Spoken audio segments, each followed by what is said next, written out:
बंदी छोड़ सतगुरु रामपाल जी परमेश्वर जी की जय हो।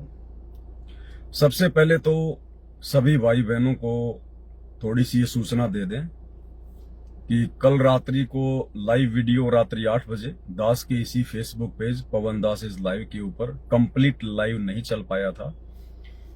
कोई मिस्टेक हो गई थी जिस कारण से वीडियो को लाइव में रोका गया। आज वो वीडियो दोबारा से चलेगा और जो वीडियो आप जी आज देखने वाले हैं गुरुदेव भगवान के आशीर्वाद से वो वीडियो बहुत ही खास है। उस वीडियो में बहुत ही गूढ़ जानकारियां हैं अध्यात्म से संबंधित। वो जानकारियां आप और हमारा विश्वास बढ़ाएंगी। और दूसरा, कल रात्रि 8 बजे जो दूसरा वीडियो चलेगा वो कमाल बोध के ऊपर है। वो वीडियो भी आप और हमारे लिए बहुत ही ज्यादा महत्वपूर्ण है। सतगुरु रामपाल जी परमेश्वर जी के प्रत्येक भगत के लिए वो वीडियो देखना बहुत जरूरी है। प्रत्येक भगत तो नहीं देख पाएगा क्योंकि सबके भाग्य में नहीं है। परमात्मा कहते हैं सकल पदार्थ है जग माही, भाग बिना नर पावत नहीं।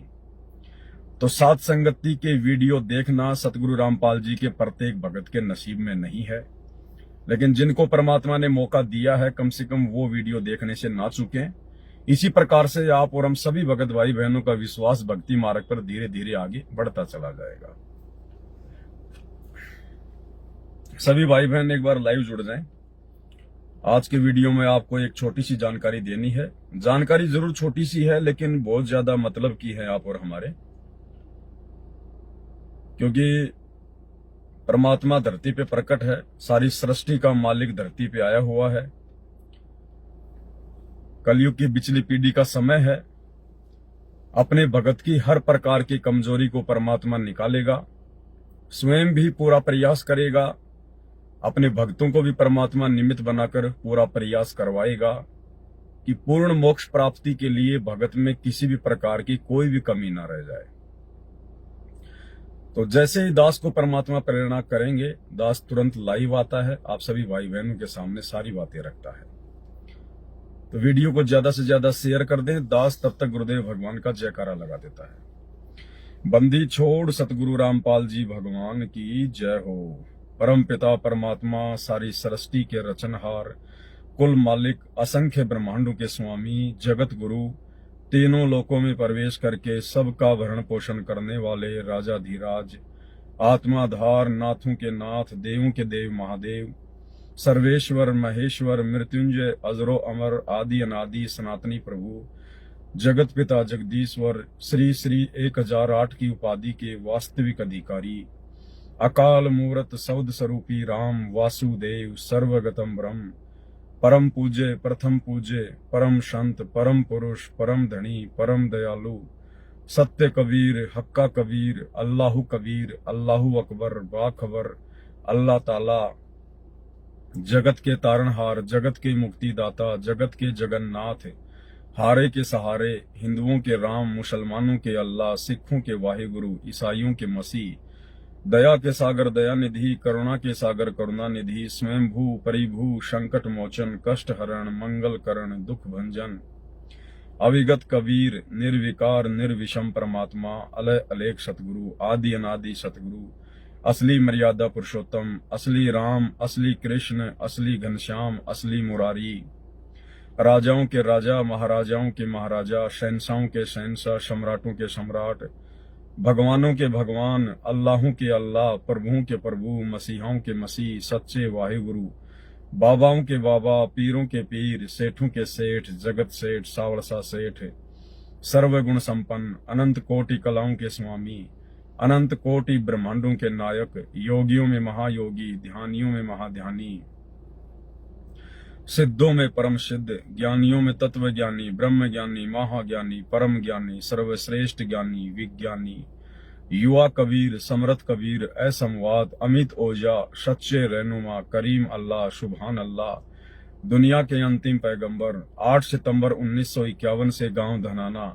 जिला सोनीपत, हरियाणा, भारतवर्ष की पावन भूमि पे प्रकट रियल कल की भगवान श्री नारायण साकार हरि, श्री बाबा साहेब, शब्द स्वरूपी राम, संत शिरोमणि, सतगुरु रामपाल जी परमेश्वर जी के चरण कमल में साध संगति से जुड़े हुए देश विदेश से हम सभी सत्सेवक भाई बहनों का अनंत कोटि दंडोत प्रणाम। सत्साई भाई और बहनों, दया है पूज्य गुरुदेव भगवान की, जिनकी विशेष आशीर्वाद से, जिनकी विशेष रजा से आप और हम सभी सत्सेवक भाई बहन पूर्ण ब्रह्म परमेश्वर सतगुरु रामपाल जी की शरण में है। कलयुग की बिचली पीढ़ी का समय है, मोक्ष का प्राइम टाइम है। और इस समय जहां अरबों खरबों की जनसंख्या में से लाखों आत्माएं रोजाना पूर्ण परमात्मा कल की भगवान के धरती पर प्रकट रहते सहते बिना उनकी जानकारी के, बिना उनकी भक्ति के अपना शरीर त्यागती जा रही हैं। और ऐसे में इतनी गहरी भीड़ में 7.5-8 अरब की जनसंख्या, इतनी गहरी भीड़, और गुरुदेव ने हमें भारतवर्ष की पावन भूमि पे जन्म दिया, और उससे भी बड़ा सौभाग्य परमेश्वर ने हमें अपने चरणों में लिया, हमें अपने आसपास जन्म दिया। भाई और बहनों, ये सौभाग्य विशेष चुनिंदा आत्माओं को ही मिलता है, विशेष चुनिंदा आत्माओं को ही, जो सौभाग्य आप और हम सत्सेवक भाई बहनों को नसीब है। तो अब हमने परमात्मा के द्वारा बख्शीश इस गोल्डन चांस को गंवाना नहीं है। ऐसी गलतियां भाई और बहनों आप और हम ना जाने कितनी बार कर चुके हैं, कितनी बार। यही परमात्मा सतगुरु रामपाल जी भगवान, यही कबीर देव हर युग में आते हैं, बारंबार आते हैं, आप और हमें अपनी शरण में लेते हैं। यही ज्ञान, यही मंत्र, वही सतलोक की जानकारी, इसी काललोक के दुख, सब कुछ परमात्मा यही भक्ति का पाठ पढ़ाते हैं। लेकिन आप और हम अपनी नादानी के चलते, अपनी अज्ञानता के चलते, भक्ति से जुड़ने के बाद भी दास भाव अपने अंदर प्रकट ना करके राग द्वेष, मान बढ़ाई, ईर्ष्या, छल कपट, ये सारी चीजें हम छोड़ नहीं पाते, स्वार्थ को छोड़ नहीं पाते, और गुरु रूप में आए हुए परमेश्वर को हम परमेश्वर नहीं मान पाते। सबसे बड़ी गलती हम ये करते हैं कि गुरु रूप में आए हुए परमात्मा को हम परमात्मा नहीं मान पाते। लेकिन इस कलयुग की बिचली पीढ़ी में परमात्मा ने आप और हमारे ऊपर हर प्रकार से दया कर दी है, हर प्रकार से हमें शिक्षित कर दिया। परमात्मा ने शास्त्रों से परिचित करवा दिया, प्रमाण दे दिए, सबूत दे दिए। मन पापी को संदेह करने के लिए, ना कहने के लिए कोई गुंजाइश नहीं रह जाती है। और सौ सुख दिए परमात्मा ने, जो सुख केवल धरती पर परमात्मा ही दे सकता है, अन्य किसी साधु संत महात्मा शंकराचार्य देव महादेव की बस की बात नहीं है। मुर्दों को जीवित करना, कोडी को काया देना, बांझ को पुत्र देना, निर्धन को माया देना, यानी जिसके प्रारब्ध में कोई चीज नहीं है, सतगुरु की शरण में आने के बाद उसको वो चीज बड़ी आसानी से मिल जाना, ये परमात्मा के होने के लक्षण होते हैं। ऐसा सतगुरु ही कर सकता है। भाग्य में लिखे हुए लेख को केवल परमात्मा ही मिटा सकता है, जो सतगुरु रूप में आते हैं।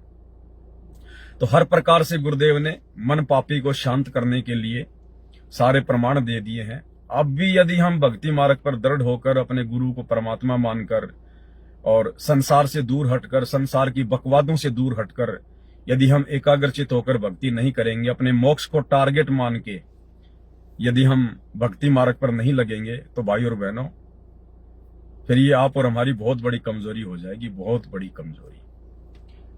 तो छोटी छोटी बातें हैं, परमात्मा दास को प्रेरणा करते हैं, इसलिए दास आप भाई बहनों तक पहुंचाने का प्रयास करता है।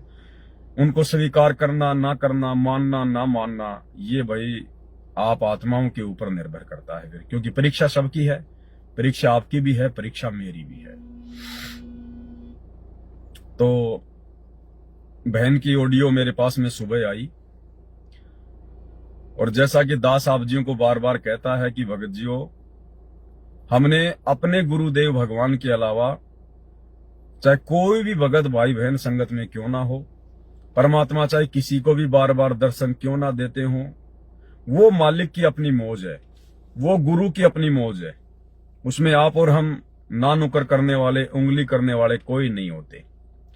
लेकिन आप और हमारा क्या फर्ज है, संगत का क्या फर्ज है, गुरुदेव ने हमें क्या भक्ति बताई है, क्या नियम मर्यादा बताई है, किस प्रकार से भक्ति मार्ग पर आगे बढ़ने के लिए कहा है। हमने केवल उन बातों को विशेष तौर पर ध्यान में रख के अपने भक्ति मार्ग पे चलना है। परमात्मा किसके घर आते हैं, किसके घर जाते हैं, कहाँ प्रकट होते हैं, कहाँ क्या करते हैं, ये उनकी मौज, उनकी अपनी मर्जी है। इन चीजों को देखकर हमने भक्ति मार्ग पर नहीं बढ़ना होता है। हाँ, इन चीजों को सुनकर हमारे अंदर दृढ़ता जरूर आती है, लेकिन चलना हमने आखिरकार अपने गुरुदेव के वचनों को आधार बनाकर ही होता है, गुरुदेव के ज्ञान को आधार बनाकर ही चलना होता है। तो सुबह सुबह जूली बहन की दास के पास में एक 6 मिनट की ऑडियो आई और बहन ने कुछ बातें उसमें कही कि मैं खाना वाना बना रही थी और विशेष संदेश नंबर 5 जो ऑडियो है हिसार जेल से आई हुई, दासी वो ऑडियो सुन रही थी परमात्मा की, और परमात्मा ने बहन को कुछ दिखाया और फिर उस जूली बहन को गुरुदेव भगवान ने कहा कि भाई तू नीमा वाली आत्मा है। 650 साल पहले बनारस के काशी में कबीर परमात्मा जब शिशु रूप में प्रकट हुए थे अपना लीला में जीवन जीने के लिए, तो उस समय नीरू और नीमा जो हिंदू परिवार से थे, लेकिन जबरन मुसलमानों ने उनको मुसलमान बना दिया था, घर पे पानी वगैरह छिड़क के अपने हिसाब से। लेकिन फिर भी उनकी आस्था हिंदू देवी देवताओं में ही थी। उनके नाम जो है चेंज कर दिए गए थे, नीमावती जो थी उसको नीमा कहने लगे, यानी मुसलमानों ने उसका नाम चेंज करके नीमावती रख दिया था, और जो गौरी शंकर था जो ब्राह्मण था उसका नाम नीरू रख दिया था, नूर अली, उसको नीरू कहते थे। तो गुरुदेव भगवान ने जूली बहन को कहा कि तू 650 साल पहले जब मैं बनारस के काशी में आया था शिशु रूप में, तो बेटा तूने मेरी जो है परवरिश की थी, तूने मेरा पालन पोषण किया था एक सांसारिक मां की तरह। तू नीमा की आत्मा है। तो बहन ये सुनकर बोली मेरे तो होश उड़ गए। जूली बहन बोली कि ये सुनकर मेरे तो होश उड़ गए, होश। हालांकि इसमें होश उड़ने वाली कोई बात नहीं थी। देखो भाई और बहनों, जीव की किसी भी कमी को परमात्मा छोड़ेगा नहीं। आधार परमात्मा ने जूली को बनाया या मुझ पवन दास को बनाया, एक ऑडियो को माध्यम बनाया, लेकिन ये संदेश है किसके लिए? वे दास तो केवल निमित्त मात्र है, वो जूली बहन तो केवल एक निमित्त मात्र है। आप अपने घर पर टेलीविजन लेके आ गए, अब वो टेलीविजन तो खाली एक यंत्र है। उस टेलीविजन के माध्यम से आनंद कौन लेता है, फिल्में कौन देखता है, गाने कौन सुनता है? अन्य व्यक्ति। वो टेलीविजन थोड़ी सुनता है। वो टेलीविजन के किसी विशेष काम नहीं आता, वो तो एक यंत्र है। कोई है जो उसमें फिल्में चला रहा है, गाने चला रहा है, किसके लिए? अन्य व्यक्तियों के लिए। तो चाहे जूली हो, चाहे पवन दास हो, चाहे अन्य कोई भगत भाई बहन हो, अगर परमात्मा किसी को निमित्त बनाता है अपने संदेशवाहक के रूप में, तो उन आत्माओं को विशेष तौर पर नहीं लेना चाहिए। उन आत्माओं के प्रति विशेष कोई आस्था नहीं होनी चाहिए, बिल्कुल भी किसी भी प्रकार की। समझना यह चाहिए कि परमात्मा ने इन आत्माओं को निमित्त बनाकर, इनको अपना यंत्र बनाकर, और बाकी जो उनकी विशेष आत्माएं हैं उनके लिए परमात्मा संदेश भिजवा रहा है। तो बहन ने जब ये सुना कि मैं तो नीमा वाली आत्मा हूं, तो बहन बोली मेरे तो होश उड़ गए, मैं तो बिल्कुल हक्का बक्का सी रह गई। फिर बहन ने आगे पूछा कि गुरुजी पवनदास कौन सी आत्मा है? तो गुरुजी ने बताया, मेरे बारे में भी बताया कि पवनदास कौन है। वो आपको ऑडियो में आप जी सुन लेना फिर आगे। हाँ, बातें सही हैं, इसमें कोई दो राय नहीं है। बहन के बारे में परमात्मा ने जो बताया वो भी सत्य है, क्योंकि परम संत कभी झूठ नहीं बोलता, और परम संत के रूप में स्वयं परमात्मा ही धरती पे होता है, इसलिए परमात्मा का रूप कभी काल नहीं बना सकता। दोनों ही बातें सत्य हैं। जो दास के बारे में बताया वो भी परमात्मा सत्य कह रहे हैं, और जूली बहन को जो नीमा की आत्मा बताया वो भी बिल्कुल जो है परम सत्य है। लेकिन आप और हमारे लिए समझने की क्या बातें हैं, क्योंकि परमात्मा तो आधार बनाएगा किसी भी चीज को। अब आने वाले समय में भाई और बहनों, ये भक्ति आप और हमें जो मिली है, ये ऐसी जबरदस्त भक्ति है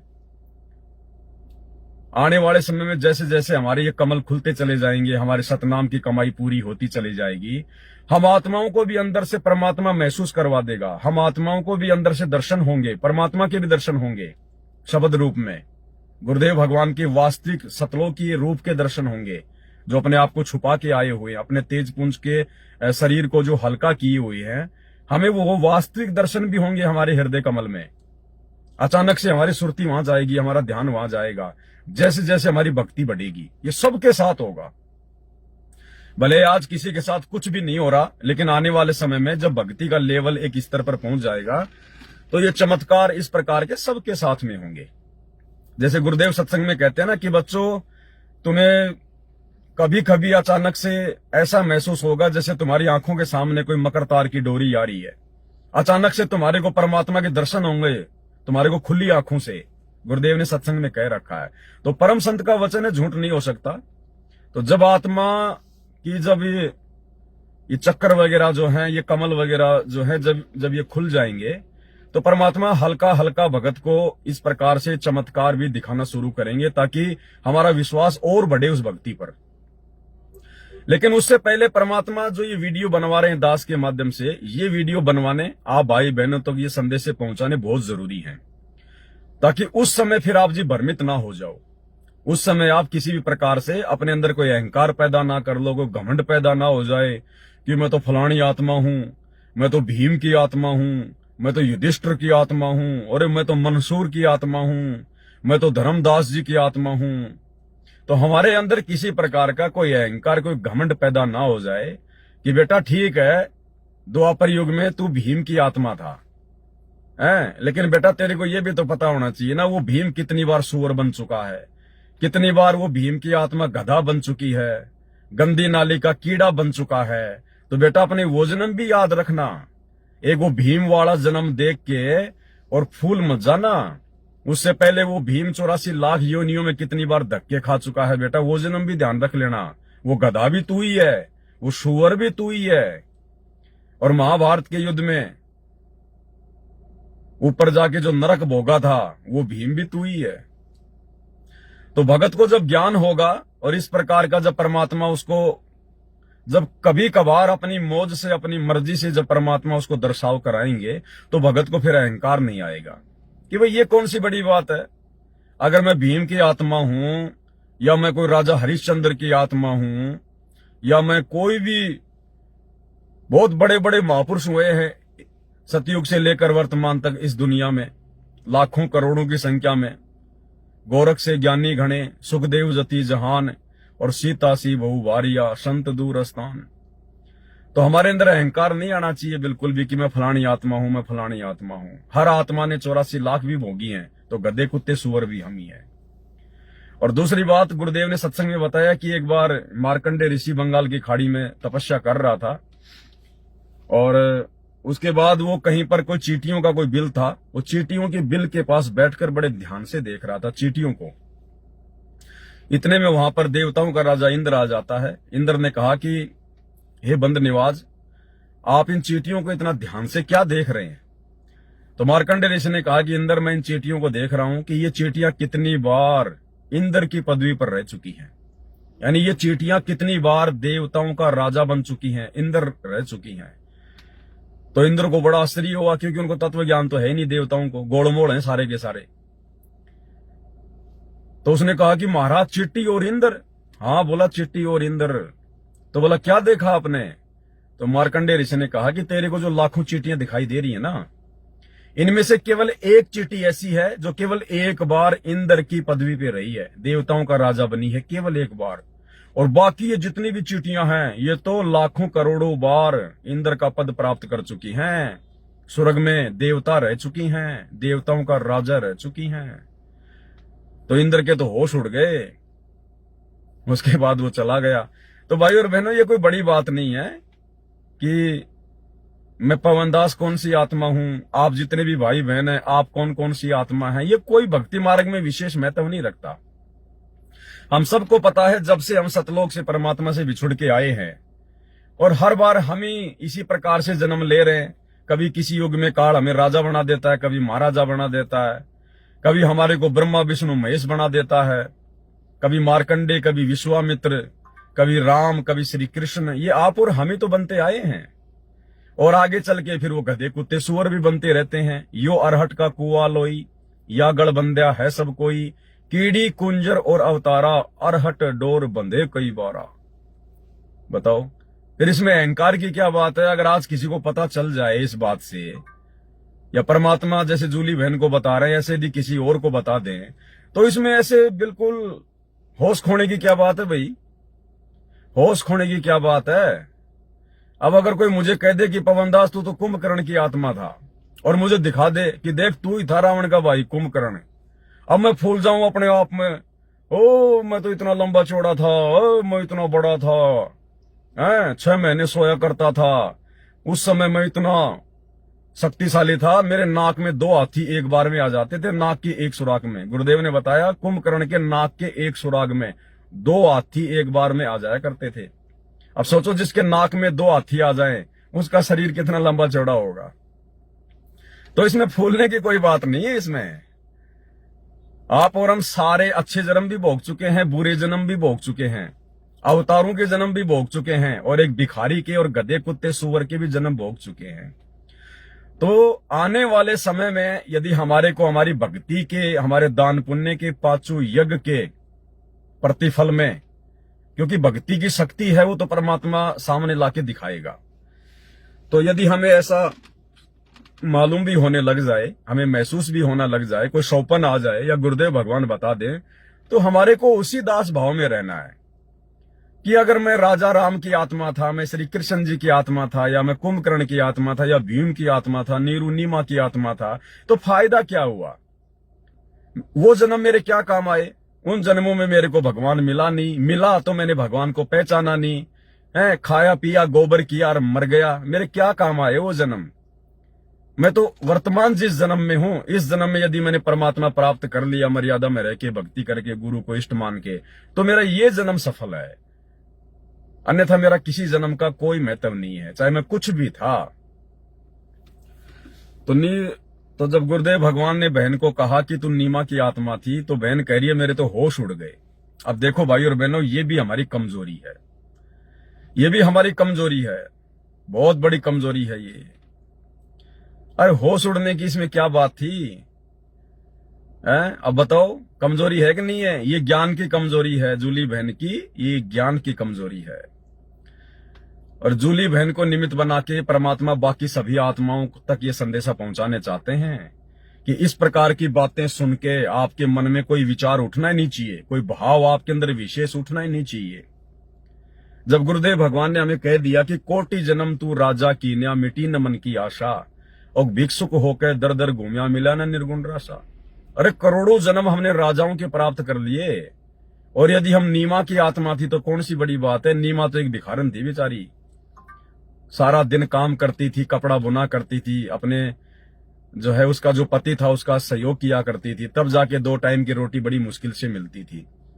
तो जब ऐसे गरीब और दारिद्र आत्मा के जीवन को सुन के, देख के कि मैं नीमा थी, और यदि हम होश खो रहे हैं, और गुरुजी और गुरुदेव यदि आपको बता दे कि बेटा तू राजा अमरीश की आत्मा था, तू नानक जी की आत्मा था, फिर क्या होगा रे? फिर क्या होगा? लगता हम तो आत्महत्या कर लेंगे खुशी खुशी में। तो ऐसा नहीं होता इस भक्ति मार्ग में, यह भी हमारी कमजोरी है। हम भाई बहनों ने विशेष तौर पर यह सावधानियां बरतनी है, और साथ संगति से गुरुदेव ने हम सबको जोड़ा है, तो कमियां परमात्मा हमारी निकालेगा, इसमें भी कोई दो राय नहीं है। यानी आज हम जो भी हैं बस वो हैं, हमारी औकात वो है जो आज हम हैं। बस आज हमारा समाज में कोई विशेष सम्मान नहीं, कोई इज्जत नहीं, कोई वैल्यू नहीं, हमारे पास विशेष कोई धन नहीं, विशेष हमारा कोई शरीर नहीं।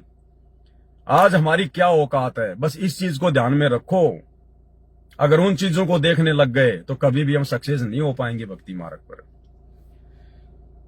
तो आपको बहन की मैं ऑडियो सुनाता हूं।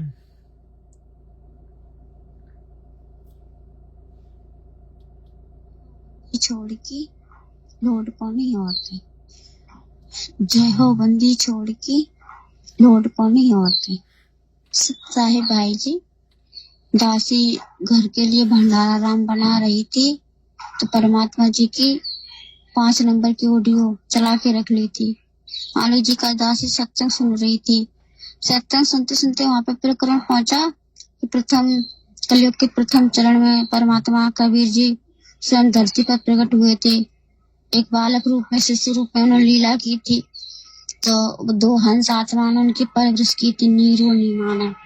तो जब नीमा का प्रकरण आया तो दासी वहां पे सुन रही थी, तो लगा परमात्मा बैठे और कह रहे पता तुझे बेटा नीमा कौन थी? दासी का नहीं मालिक, दासी को नहीं पता, वो तू थी नीमा, तू थी। इतना सुन करके तो हमारे तो होश उड़ गए। ऐसा लग रहा था हाथ पैर एकदम ढीले से पड़ गए, पैरों की तरह जमीन सरक गई हो। परमात्मा कह रहे क्यों बेटा, विश्वास नहीं है, विश्वास नहीं हुआ तुझे? तो दासी बोली नहीं मालिक, आप कहो और विश्वास ना हो ऐसा तो नहीं हो सकता। पर आज दासी की थोड़ी बुद्धि छोटी पड़ेगी मालिक, आपकी बात बड़ी है। आज तो दासी की ऐसी हालत होगी मालिक, जैसे आप बताते हो ना सत्संग में कि एक छोटा सा बच्चा अपने पिता से पूछता, पिता ये क्या है? वो पापा बोलता पेन, वो कहता वो कहता पेन, यानी उसकी नहीं मिटती, वो अविश्वास भी नहीं करता है। ऐसी हालत मालिक आज दासी की हो गई। यकीन नहीं हो रहा कि दासी नीमा थी। तो परमात्मा कह रहा है कि हाँ बेटा तू ही नीमा थी। अब बताओ भाई बहनों, यदि इन ऑडियो को मैं डायरेक्ट संगत में भेज दूं, व्हाट्सएप के ग्रुप में डाल दूं, तो आप जी क्या समझोगे इन ऑडियो से? आप तो भ्रमित हो जाओगे, आप तो उस बहन के फैन बन जाओगे, आप तो उस बहन से बातें करने लग जाओगे। कभी साथ संगति में या आश्रम में वो बहन आपको दिखाई देगी तो आप तो उसको विशेष नजरों से देखने लग जाओगे। तो ये बहुत बड़ी कमजोरी है भक्ति मार्ग पर, बहुत बड़ी कमजोरी। अगर ब्रह्मा विष्णु महेश भी अगर आश्रम में नीचे उतर के आ जाएं और भगत अगर अपना सुमरण कर रहा है, आपस में कोई ज्ञान चर्चा कर रहा है भक्तों के साथ मिलके, तो उस ब्रह्मा विष्णु महेश की तरफ ध्यान नहीं देना, उस ब्रह्मा विष्णु महेश की तरफ भी ध्यान नहीं देना भगत ने। क्योंकि हम ना जाने कितनी बार ब्रह्मा विष्णु महेश के पद पे रह चुके हैं। और अगर वो ब्रह्मा विष्णु महेश हमारे पास में आ जाए, जब हम आश्रम में आपस में परमात्मा की ज्ञान चर्चा कर रहे हो, और ऊपर से वो तीनों देवता अगर हमारे पास में भी आ जाएं और कहें कि सत्साई भगत जी, तो हमने इतना ही कहना है कि भाई सत्साहिब जी बैठो बैठो बैठो, और फिर कोई विशेष नजर से नहीं देखना और ब्रह्मा विष्णु महेश आ गए ना। उनको ये कहना है भाई साहब बहुत लेट कर दी, अरे इस परमात्मा की शरण में तो बहुत जल्दी आ जाना चाहिए था, तुम लोगों ने इतनी लेट कैसे कर दी? निर्भागी प्राणियों, परमात्मा आया हुआ है, बहुत लेट आए तुम तो। इस प्रकार से ये नहीं उनको देखते हमारे को फूल जाना है। और यदि वो ब्रह्मा विष्णु महेश किसी के पास में बैठ जाए और किसी का यदि कोई घुटना वगैरह हाथ वगैरह उसको टच हो जाए, तो ये नहीं सोचना कि वो हो मैं तो धन्य हो गया, ब्रह्मा जी का हाथ लग गया मेरे हाथ के। अरे तू तो पाप का भागी बन गया, पाप का भागी। अनुपदेशी का अगर भी किसी अनुपदेशी का अगर भगत को हाथ भी लग जाता है तो वो पाप का भागी हो जाता है, पाप का भागी। इसलिए हमने जब भी हम किसी व्यक्ति से मिले, अपने किसी रिश्तेदार से, ऑफिस में या कहीं भी, जगत वालों की आदत है तुरंत हाथ मिलाएंगे, तुरंत हाथ आगे करेंगे, हेलो सर कैसे हैं आप। भक्तों ने कभी किसी के साथ में हाथ नहीं मिलाना चाहिए, हैंड शेक नहीं करना चाहिए। इससे भी हमारी भक्ति जाती है, इससे भी हमारी भक्ति जाती है। हमने हाथ जोड़ के और सत्साई बोल देना है, राम राम बोल देना है, जैसा भी है। भक्तों ने ना तो अपने भगत भाई बहनों के साथ में हाथ मिलाना है, ना किसी जगत वाले के साथ में हाथ मिलाना ही नहीं है। सामने वाला अगर हाथ अगर बढ़ा भी देता है तो आप हाथ जोड़ लो, सत्साहिब जी सत्साहिब, राम राम जी राम राम। इससे हमारे को बहुत ज्यादा फायदे हैं। पहली बात, वो जो व्यक्ति है वो चाहे भगत है या जगत है, कोई भी है, अब वो यदि हमसे हाथ मिलाएगा तो हमारा हाथ उसके संपर्क में आएगा। अब ना जाने उसने बाथरूम करके हाथ धोए कि नहीं धोए हैं, क्या पता उसने गुटखा खा के हाथ धोए कि नहीं धोए हैं, क्या पता कहां कहां वो खुजली कर रहा था, कभी नाक में उंगली लेके जा रहा था, कभी कहीं लेके जा रहा था, हमें क्या पता उस बात का। और हम उससे हाथ मिला के फिर अपने नाक में उंगली ले जाएंगे, अपने मुंह को यूं साफ करेंगे हैं, या फिर अरे भैया रमेणी का टाइम हो गया चलो रमेणी करते हैं, अपनी पुस्तक उठा लेंगे। तो हम अपवित्र हुए कि नहीं हुए, हम अशुद्ध हुए कि नहीं हुए। और हाथ मिलाने से फिर हमारी भक्ति जाती है। जितना भक्ति मार्ग में किसी के पैर छूने में नुकसान है, उतना ही किसी के साथ हैंडशेक करने में, हाथ मिलाने में भी हमारी भक्ति जाती है। तो ये भगत भाई बहनों ने विशेष तौर पर ध्यान रखना है। और दूसरी बात,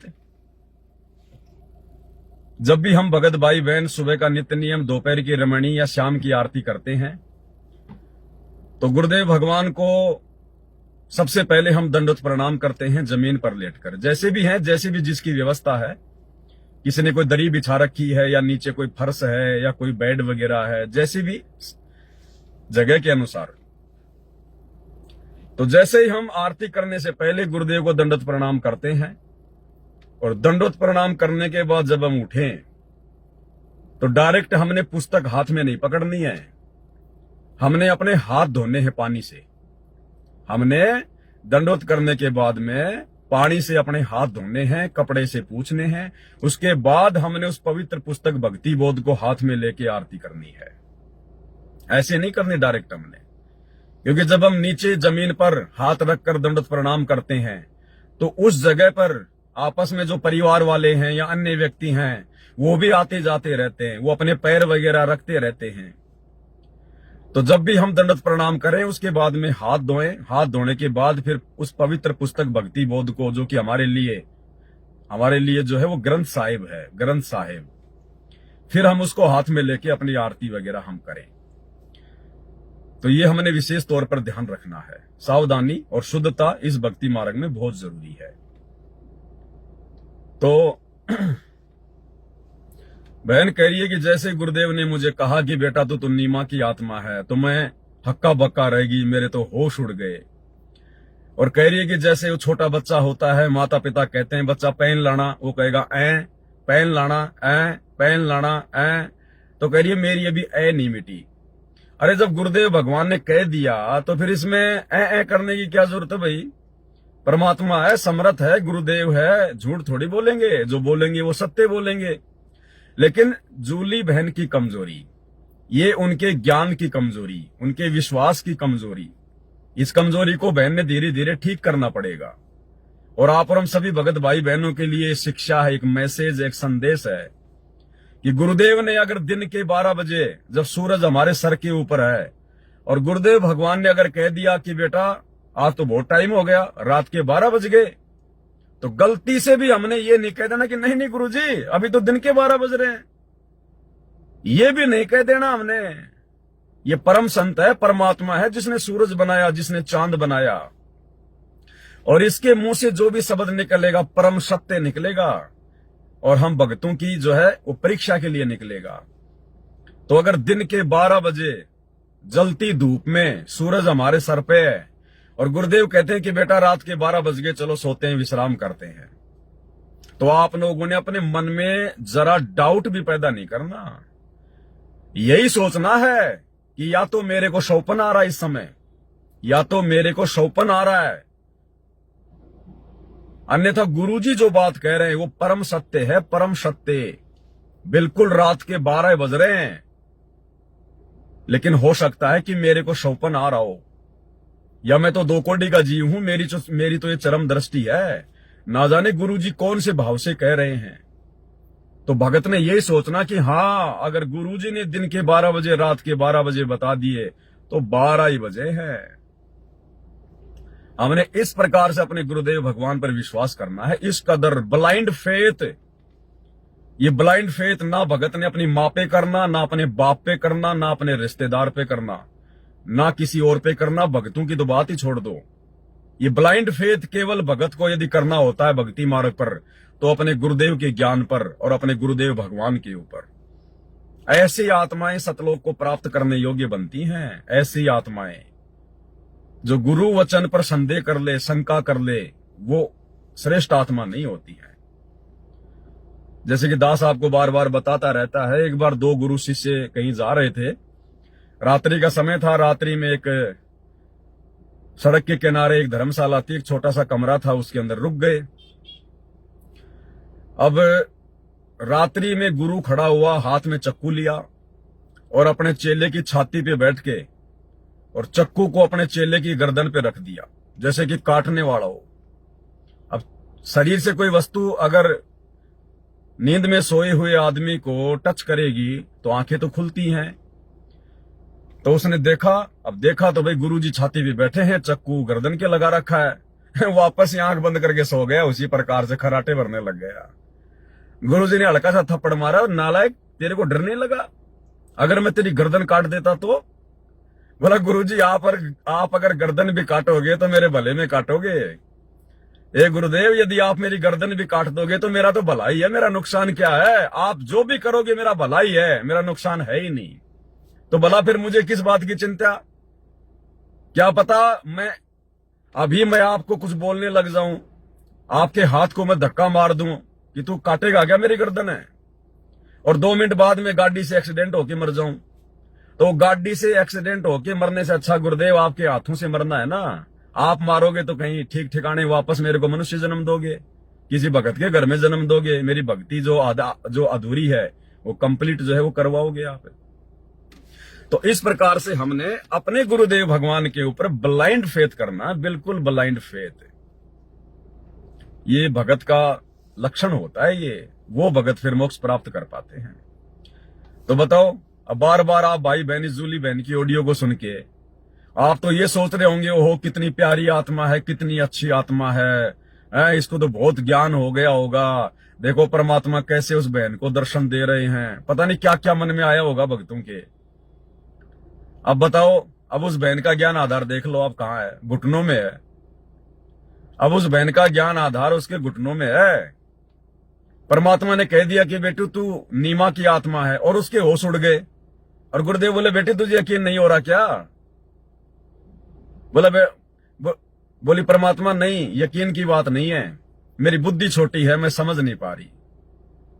मैं अपने आप को ये सुनकर और मेरे अंदर विश्वास नहीं हो पा रहा कि वास्तव में मैं क्या नीमा की आत्मा थी। अरे नीमा की आत्मा थी तो कौन सी बड़ी बात है? नीमा कौन सी उस समय को दिल्ली की बादशाह थी? अरे नीमा कौन सी भारत की प्रधानमंत्री थी 650 साल पहले? आज जो हालत तेरी है उससे भी नीची थी। भाई आपको आपका पति तो दे रहा है कमा के, वो तो बेचारी खुद कमा कमा के खाया करती थी। तो नीमा की आत्मा सुन के बताओ, इसमें इतना भयंकर रूप से बिजली का शॉट लगने की क्या आवश्यकता थी? और जूली बहन को अगर परमात्मा कह दे कि बेटा तू तो मंदोदरी थी, रावण की पत्नी मंदोदरी, मेरे को लगता है बहन तो उसी समय वो कहती है, जब मेरे को चिंता हो जाती है तो मेरे सांस आना बंद हो जाती है। गुरुजी कहते बेटा तू तो मंदोदरी थी, तो मेरे को लगता है बहन तो बांदरी बन जाए, बांदरी मंदोदरी की आत्मा सुन के बांदरी बन जाए, उछल जाए, प्राण पखेरु उड़ जाए उसी समय बहन के। तो ऊपर की सांस ऊपर, नीचे की सांस नीचे। तो भाई और बहनों, ये कमजोरियां हैं, हमने कमजोरियों को निकालना पड़ेगा। परमात्मा है जो कह दिया सो कह दिया। ना जाने कितनी बार हम रावण बन चुके, कितनी बार हम लोग मंदोदरी बन चुके हैं। ये तो असंख्य जन्मों का चक्कर है, तो चलता हुआ आ रहा है। लेकिन उन जन्मों का हमारे वर्तमान जीवन में कोई महत्व नहीं है। वो जन्म हमारे वर्तमान जीवन में हमारी कोई हेल्प नहीं कर सकते, कोई मदद नहीं कर सकते। अगर आपको ज्ञान नहीं है तो वो बातें सुन के आपके अंदर मान बढ़ाई जरूर आ जाएगी, अहंकार जरूर आ जाएगा, ये काल आपको भक्ति से नीचे जरूर गिरा देगा। इसलिए परमात्मा ने कलयुग की पिछली पीढ़ी का ये मोक्ष का टाइम सुनिश्चित किया है कि उस समय मैं इन आत्माओं को आध्यात्मिक रंग में इतना रंग दूंगा, इनकी हर कमजोरी को मैं हर प्रकार से दूर करवा दूंगा। इसलिए तो भाई और बहनों, आज से पहले हम पार नहीं हो पाए, क्योंकि कोई भी हमारे को डगमग कर देता था, कोई भी हमारे को विचलित कर देता था, कोई थोड़ा सा हमारे को इज्जत दे देता, हम गुब्बारे की तरह फूल जाते थे, कोई बेइज्जत कर देता था, हम लोग मायूस होकर भक्ति छोड़ दिया करते थे। तो ये हमारी कमजोरियां हैं। तो ये जूली बहन की ये कमजोरी, इसलिए दास बार बार कहता है, किसी भी भगत भाई बहन की ऑडियो वीडियो सुन के और भगतों ने उस भगत में विशेष आस्था की दृष्टि से ध्यान नहीं लगाना होता है। वो आज तुम्हें बहुत अच्छा लग रहा है, 4 दिन बाद में जाके ना जाने वो अपनी क्या जो है कमजोरी दिखा देगा। इसलिए हमने विश्वास और ब्लाइंड फेथ केवल अपने गुरुदेव के वचनों पर, सत्संगों पर। आगे क्या कहा? 600 साल जब हम पहले आए थे, शिशु रूप में तो तूने हमारी परवरिश की थी। तो हम कह रहे मालिक आपकी लीला आप ही जानो। तो हम कह रहे पता परमात्मा, अब हम ऑडियो संगत में डालेंगे ना, तो संगत वाले जब सुनेंगे तो इनके अंदर कितना दोष आएगा कि बहन अपने आप को क्या बता रही है। तो परमात्मा कह रहे ये भ्रम तो दूर करना है संगत वालों का। क्या कहा परमात्मा ने कि संगत वालों का ये भ्रम ही तो दूर करना है कि आने वाले समय में यदि किसी को अपनी भक्ति के प्रतिफल में या गुरुजी यदि किसी को सौपन में दर्शन दे दे, बता दे कि बेटा तू तो द्वापर में वो आत्मा थी, त्रेता में वो आत्मा थी, तो वो आत्माएं गुबारी की तरह फूल ना जाएं। उन आत्माओं को कोई विशेष कोई चिंतन मनन ना हो जाए, क्योंकि आने वाले समय में भक्ति के प्रतिफल में ये होगा, ऑटोमेटिक होगा ये। अरे परमात्मा कहते हैं यदि आप जी अपने खेत में गेहूं का बीज बोओगे तो पशुओं का चारा तो होगा ही होगा, ना चाहोगे तो भी होगा।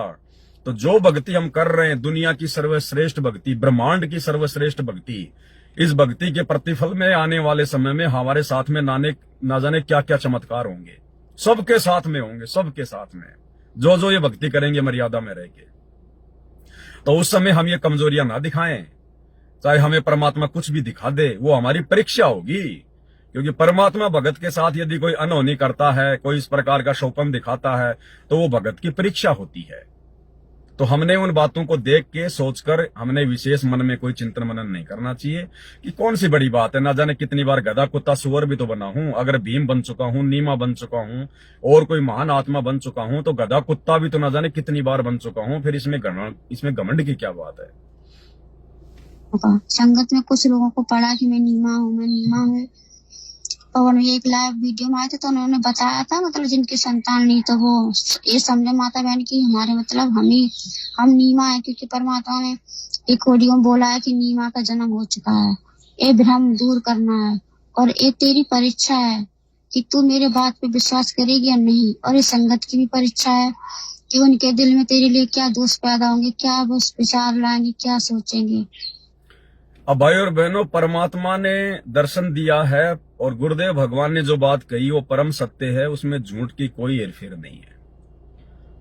अब नीमा की आत्मा तो ये है जूली दासी, इसमें कोई दिक्कत नहीं है। लेकिन है कौन सी आत्मा नीमा की?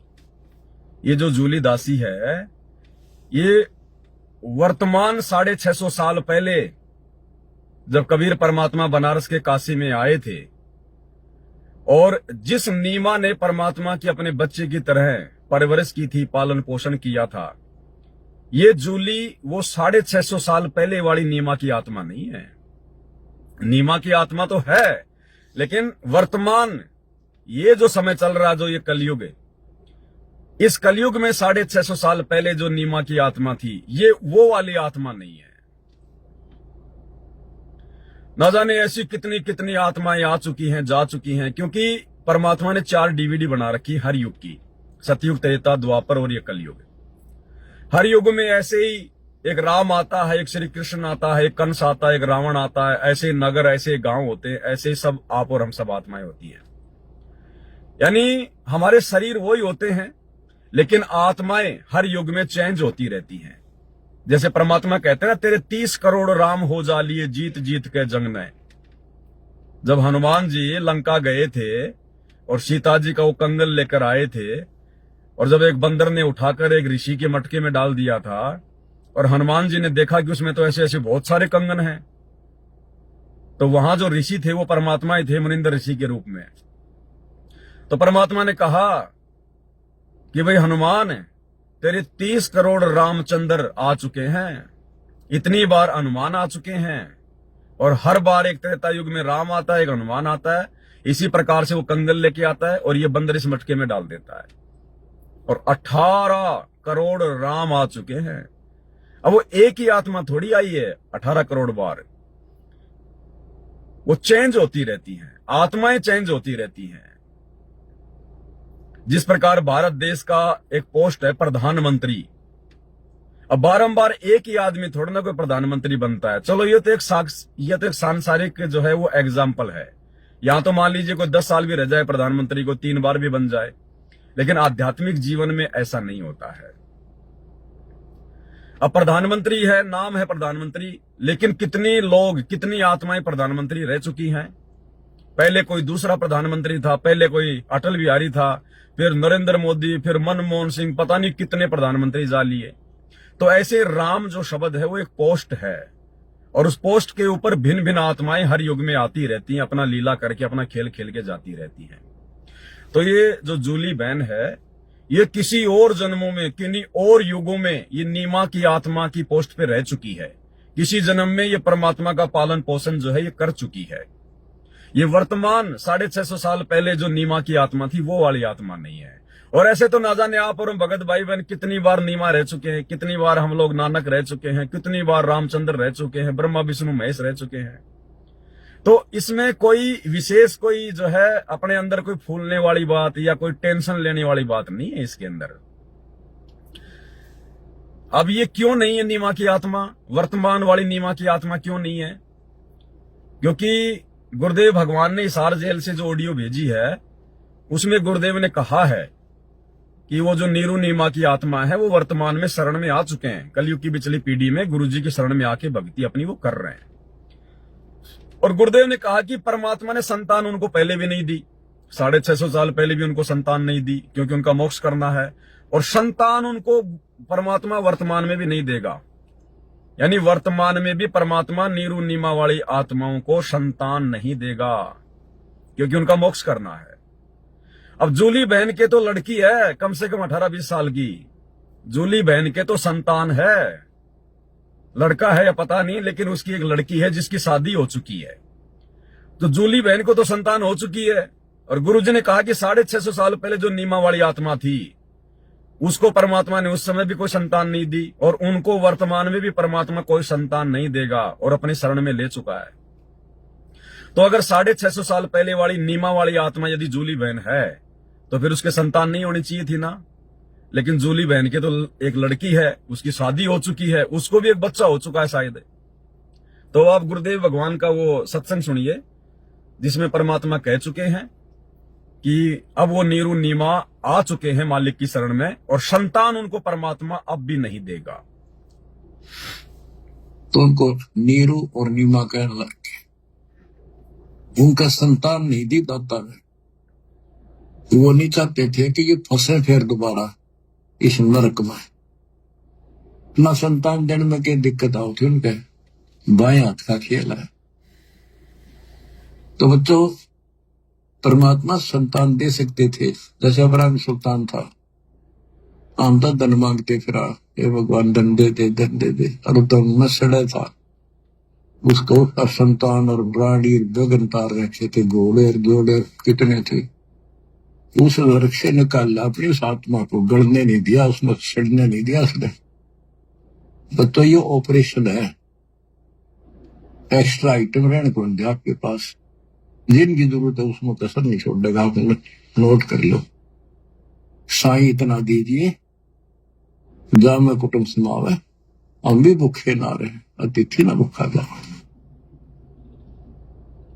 अब जिनका संतान नहीं है ना बच्चों, संसार तो कुछ भी कहे, पर दास कहे उसको ऊपर अमल कर लो। उन्होंने लगातार कई जीवन भगवान के संपर्क में आते रहे, पार बेशक ना हुए, पर मर्यादा घड़ी गजब की रखी उन्होंने। किसी का मारा नहीं, ना किसी का रखा, ना किसी को तंग किया, यानी लेन देन बढ़ाया को नहीं, अपना पल्ला बोझ कर जीवन जिए। आज वो आत्मा मालिक की शरण में आ गए, तो अब वो संतान मांगेंगे भगवान ना दे। आज वो आत्मा मालिक की शरण में आ गए, तो अब वो संतान मांगेंगे भगवान ना दे। आज वो आत्मा मालिक की शरण में आ गए, तो अब वो संतान मांगेंगे भगवान ना दे, क्योंकि उनका संस्कार खत्म हो चुका है। और क्यों फंसा होगा इस अपने बच्चे सड़ंगे में, उनका तो अगला कदम सतलोक में है। अब देखो, बहुत कमजोरियां हैं संगत की। अब जैसे दास ने ये बात कही कि भाई जूली बहन की वर्तमान में कोई संतान नहीं है, नहीं सॉरी, जूली बहन की जो है एक संतान है, एक उसकी वो लड़की है जिसकी शादी हो चुकी है। तो संगत में देखो कितने भाई बहन है बढ़ चढ़ के कमेंट्स कर रहे हैं, जूली बहन के पति की पहले शादी हुई थी और वो बाद में खत्म हो गई, बाद में जूली बहन से शादी हुई, इनको कोई संतान नहीं है, वो तो जूली बहन की संतान नहीं है, वो उसकी कोख से पैदा नहीं। ये भी हमारी कमजोरी है।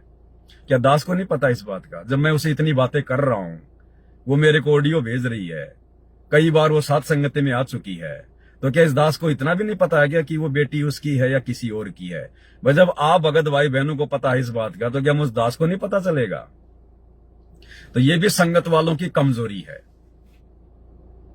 ये भी संगत की कमजोरी है। ये भी उस बहन के अंदर हवा भरने वाली बात है।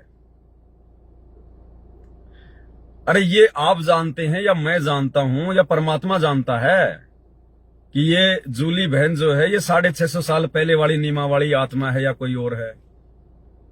न जाने कितने कलयुग बीत गए, कितनी नीमा गए, कितने नीरू गए, कौन सी आत्मा है? इसको यदि जबरदस्ती हम वर्तमान 650 साल पहले वाली नीमा की आत्मा यदि हम कहेंगे, तो ये तो पहले इसकी तो हवा टाइट हो रही है, इसकी तो पहले हवा टाइट हो रही है। अब ठीक है, उस समय परमात्मा ने जो भी उचित समझा उस आत्मा के लिए उसको सेवा दे दी। अगर 650 साल पहले जूली बहन ने नीमा की आत्मा के रूप में कबीर परमात्मा की सेवा की, तो जितनी सेवा की, जितनी भक्ति की, उसको मिल गया। और न जाने कितनी बार उसने परमात्मा को थप्पड़ भी मारे थे, वो भूल गए तुम भगत? अरे कितनी बार नीरू नीमा ने कबीर परमात्मा को शिशु रूप में थप्पड़ मारे थे, उनको धमकाया था। बेटा अपने बाप अपने बेटे को गालियां भी निकाल देता है, वो चीजें तुम्हें याद नहीं है? कितनी बार उनको धमकाया होगा परमात्मा को नीमा ने, कितनी बार इस जूली ने परमात्मा को थप्पड़ भी मारे हैं। क्या ये बातें भूल गए क्या तुम भगत भाई बहन? अगर सेवा का अगर फल मिलता है तो परमात्मा के साथ में जो अभद्रता की जाती है, क्योंकि सृष्टि शब्द से रची गई है, तो फिर वो कौन भोगेगा? और वो ही भोग रही आज ये परमात्मा के साथ में जितना उसने अभद्र व्यवहार किया अपना बेटा जान के, आज उसी का तो ये परिणाम है। आज टाइम पे उसको खाना भी नहीं है, ज्योति के लिए उसके घर में घी भी नहीं ला के देते उसको कोई। सुबह उठते ही कुतिया कह के उसकी सासू मां उसको गालियां देती है, कुतिया कह के। भाई 650 साल पहले मान लो अगर यही आत्मा थी और भगवान की इसने सेवा की, तो सेवा के बदले में भगवान ने इसको मनुष्य जन्म दे दिया और अपनी शरण में ले लिया। और भगवान के साथ में जो अभद्र व्यवहार किया वो कौन भुगतेगा? ये पवनदास भुगतेगा क्या? तो ये भी संगत की कमजोरी है। वो चाहे थी नहीं थी, चाहे इसी जन्म की थी या किसी और जन्म की थी, ये वीडियो बनाने का दास का जो मकसद है वो ये है कि हम भाई बहनों ने फूलना नहीं है। ये धीरे धीरे परमात्मा इस प्रकार के लाइव वीडियो जो बनवा रहे हैं ना, एक दो आत्माओं को निमित्त बनाकर, ये इसलिए बनवा रहे कि आने वाले समय में ये चमत्कार सबके साथ में होंगे। परमात्मा सबको दिखाएगा। जैसे नानक जी को परमात्मा ने दिखाया कि नहीं दिखाया? नानक जी की परमात्मा ने दिव्य दृष्टि खोली कि नहीं खोली कि देख तू सतयुग में राजा अमरीश था, त्रेता में तू सीता का बाप था राजा जनक, उसके बाद में तू स्वर्ग चला गया है। सतयुग में त्रेता में तू राजा था, लाखों तेरे नौकर थे, और आज तू सुल्तानपुर के मोदी खाने में खुद एक नवाब के यहां पे नौकर लगा हुआ है। अब वो नानक जी यदि अपने सतयुग वाले जीवन को देख देख, क्योंकि वो राजा अमरीश था, दुर्वासा जैसे ऋषि जो श्री कृष्ण का द्वापर में गुरु था, वो भी मेरे आगे सिर झुका के गया। त्रेता में मैं राजा जो है जनक था, मैं विदेही था, मेरे 10,000 रानियां थी, सुखदेव जैसे मेरे चेले थे। अब वो नानक जी वर्तमान में बैठ के कितना ही सोचता रहे, कितना ही सपने लेता रहे, क्या वर्तमान में वो जन्म उसके किसी काम के हैं क्या? कोई काम के नहीं है। वो चाहे राजा था कुछ भी था, लेकिन वर्तमान में तो नौकर बन के नौकरी कर रहा था। अब वर्तमान में सोचने से कि मैं राजा अमरीश था, राजा जनक था, वो राजा नहीं बन जाएगा? क्या काम आए उसके वो जन्म? तो उन जन्मों को देख के भगत को पश्चाताप करना चाहिए कि मैं कितना निर्भागी था, मेरे को परमात्मा मिले थे, मेरे को भक्ति बताई थी, और मैं तो राजा था, मेरे पास किसी चीज की कोई कमी नहीं थी, मैं तो दान धर्म भी खूब कर सकता था। अगर मैं उस समय इस भक्ति को मैं सफल कर लेता तो आज मुझे नानक के रूप में फिर से जन्म ने मुझे जो है वो नहीं लेना पड़ता, मुझे नौकरी नहीं करनी पड़ती, मुझे मां के गर्भ में बार बार ये नरक नहीं भोगना पड़ता। तो भगत ने इस प्रकार से चिंतन मनन करना चाहिए। भगत ने बढ़ चढ़ के किसी का सपोर्ट नहीं करना चाहिए। अरे तू राजा अमरीश की आत्मा थी। अरे जूली बहन तू नीमा की आत्मा थी। अरे तूने तो बहुत परमात्मा को चूमा होगा, तूने बहुत परमात्मा की सेवा की होगी। थप्पड़ भी कितने मारे थे, धमकाया भी कितना था, गालियां भी कितने निकाली होंगी। वो तो संगत ने भी अपनी भूमिका सही प्रकार से निभानी है भक्तों के प्रति। तो ये ध्यान रखा करो इन चीजों का। नहीं भाई, वर्तमान में उसकी कोई संतान नहीं है, ये है वो है फलाना, होगी नहीं होगी, हमें क्या लेना देना उस बात से। कमजोरियां हैं भाई बहनों, कमजोरियां निकालनी पड़ेंगी। कमजोरियां, अपने आप को मृत मानना पड़ेगा, मृत। अरे इब्राहिम सुल्तान अधम ने इतना बड़ा राजा था, उसी जन्म में था, वो तो भूला नहीं था। उसको तो याद था ना कि मैं राजा था, मैं तो भक्ति के लिए अपना राजपाट छोड़ के आया हूं। क्या कभी उसने किसी के सामने जिक्र किया कि मैं बलक बुखारे का राजा था? दास बन के जिया, रास्ते का रोड़ा बन के जिया। कोई गाड़ी निकाल देता था तो कोई बात नहीं। और तुम्हें यदि कोई पिछला जन्म दिखाई दे रहा तो तुम गुब्बारे की तरह फूल रहे हो। कमजोरी, कमजोरी। इब्राहिम सुल्तान की वीडियो से फिर हमने क्या सीखा भाई? फिर क्यों हम कबीर सागर के सरलार्थ को सुन रहे हैं, क्यों वीडियो देख रहे हैं? अरे वो तो वर्तमान जन्म में राजा था, उसके तो वो ठाठ बाट थे जो राजा जनक के भी नहीं थे, राजा अमरीश के भी नहीं थे। देवताओं का राजा इंद्र भी शर्मा जाता था। क्या देवताओं का राजा इंद्र कभी राजा जनक को देख के शर्माया, राजा अमरीश को देख के शर्माया? तो राजा जनक और अमरीश से भी बड़ा राजा था इब्राहिम सुल्तान, इतने ठाठ बाट थे। और उसको तो पता था इस बात का कि मैं राजा था 10 साल पहले, और फिर भी उसने किसी को नहीं बताया। और मुंह काला करके और भिखारियों की तरह दाढ़ी वाड़ी बढ़ा के ना कभी नहाया ना कभी धोया, और ऐसे भिखारियों की तरह अपना जीवन बसर कर रहा था।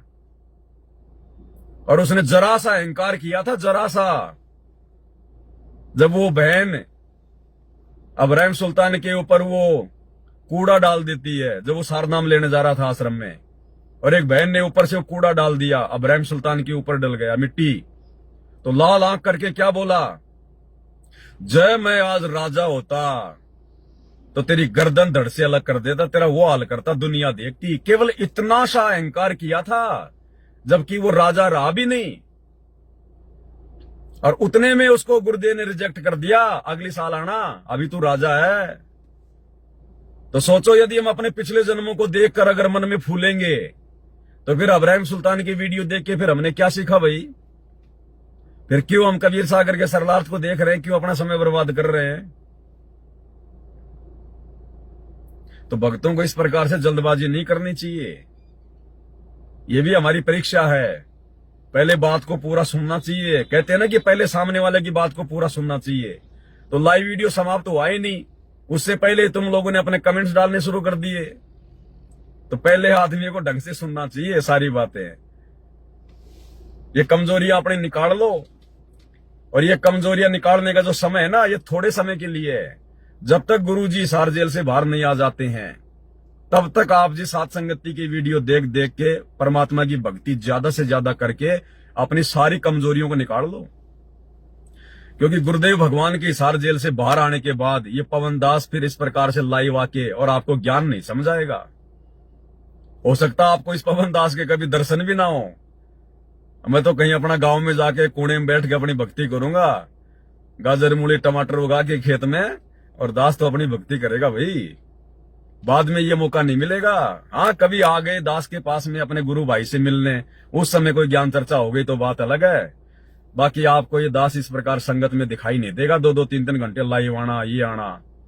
अगर गुरुजी आज जेल में ना होते, आश्रम में होते, तो भी आपको ये पवन दास दिखाई नहीं देता। हिम्मत ही नहीं पड़ती एक भी लाइव आने की। ये केवल अपनी गैर हाजिरी में परमात्मा ने दास को खड़ा कर रखा, हिम्मत दे रहा है। आगे देखिएगा, आगे सुनिएगा। दोबारा शुरू से पहले कर देता हूं, चलो थोड़ा। अच्छा, नीमा का तो आपने वो सुन ही लिया, आगे चलते। तो हम कह रहे हैं परमात्मा आपने जो कहा वो एकदम सत्य होगा, पर दासी की बुद्धि छोटी पड़ रही है। तो हम कह रहे परमात्मा आप ही पास करने वाले परीक्षाओं में, आप ही परीक्षा लेने वाले।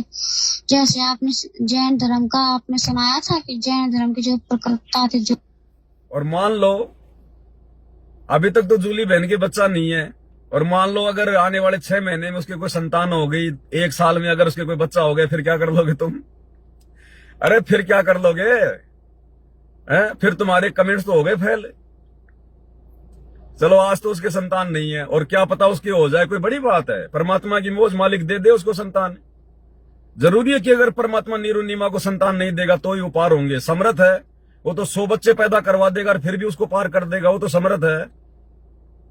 तो जल्दबाजी नहीं करनी चाहिए भक्तों ने। जो भी थे दासी को बोलना नहीं आता, तो वो नाम नहीं आ रहा, 20 करोड़ बार गधा कुत्ता जो भी उन्हें जन्म मिले उन्होंने जो भुगता, फिर उसके बाद वो देवता बने, तो क्या फायदा ऐसा देवता और राजा से? इसी तरह दासी सोचती है, दासी के अंदर कोई ऐसा मान बड़ा या अहंकार नहीं आता कि मैं परीक्षा में पास होगी, मैं फेल होगी, क्योंकि पता नहीं मालिक आपकी लीला, आप ही जान, एक पल में आप पास कर दो, एक पल में पता नहीं क्या कारण बना के दासी को फेल कर दो।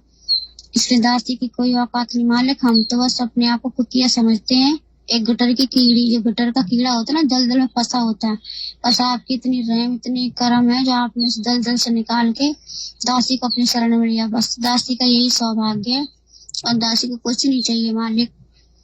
तो परमात्मा ने कहा तुझे विश्वास नहीं हो रहा? तो हमने कहा नहीं मालिक, आप जो कह रहे सत्य पर दासी का समझ में नहीं आ रहा मालिक, मुझे माफ करना। बोले नहीं बेटा कोई बात नहीं, तूने अभी एकदम से सुना है ना, इसलिए तुझे विश्वास नहीं हो रहा, बस समय आने पे तुझे विश्वास हो जाएगा।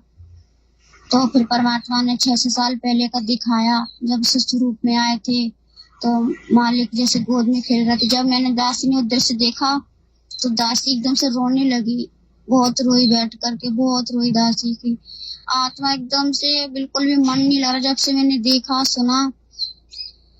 परमात्मा कह तब तू है ना पहचान नहीं पाई थी परमात्मा को, पर अब तूने पहचान कर ली है। अब 650 साल पहले मान लो यही आत्मा थी नीमा वाली। आज ये बहन सुबह उठती है, मंगलाचरण भी पूरा नहीं कर पाती, उससे पहले इसकी सासू माँ इसको कुतिया गधी पता नहीं क्या क्या बोलती, इसको गालियां निकालने लग जाती है। इसको गालियां पहले सुननी पड़ती है, मंगलाचरण बाद में होता है। क्यों हो रहा भाई? 650 साल पहले ना जाने परमात्मा को क्या क्या गालियां दी होंगी अपना बेटा समझ के। अरे एक तो धाणक समाज, अब वैसे देख लो आप, धाणक समाज में तो सबके मुंह पे गालियां रहती है, और 650 साल पहले का समय पता नहीं क्या क्या गालियां दी होंगी परमात्मा ने इसको। इस जूली बहन को परमात्मा ने न जाने क्या क्या गालियां दी, जो गालियां आज इसको सुननी पड़ रही है, अगर ये वही आत्मा है तो। क्योंकि देखो भाई और बहन, मैं ये श्योर नहीं कह सकता, क्योंकि परमात्मा ने जूली को दिखाया, जूली को बताया है कि तू नीमा की आत्मा है। मैं उस बात पर विश्वास करने के लिए बाध्य नहीं हूं कि गुरुजी ने जूली बहन को दर्शन देके कह दिया कि तू नीमा की आत्मा है, तो मैं पवनदास भी मान लूं या आप संगत वाले भाई बहन भी मान लो कि हाँ वो नीमा की आत्मा। नहीं, परमात्मा ने उसको दिखाया ना, परमात्मा ने जूली को कहा ना, तो वो उन दोनों के बीच का मैटर है। जूली बहन को जो दर्शन दिए गुरुदेव ने, हम सब उस बात को मानने के लिए बाध्य नहीं है। यदि परमेश्वर हमें कुछ कहेंगे तो हम उस बात को स्वीकार करेंगे। ये भक्तों को विशेष तौर पर ध्यान रखना चाहिए। उसको क्या कह दिया, उसको क्या ना कह दिया, इस बात को सुनने मात्र से हमारे को विश्वास नहीं करना चाहिए। ये भक्ति मार्ग है। हम गुरुदेव की उस बात को मानने के लिए बाध्य नहीं है जो बात गुरुदेव ने जूली को कही है। हम उस बात को सुन सकते हैं, सुनने के बाद में हमने अपने विवेक का इस्तेमाल करना पड़ेगा।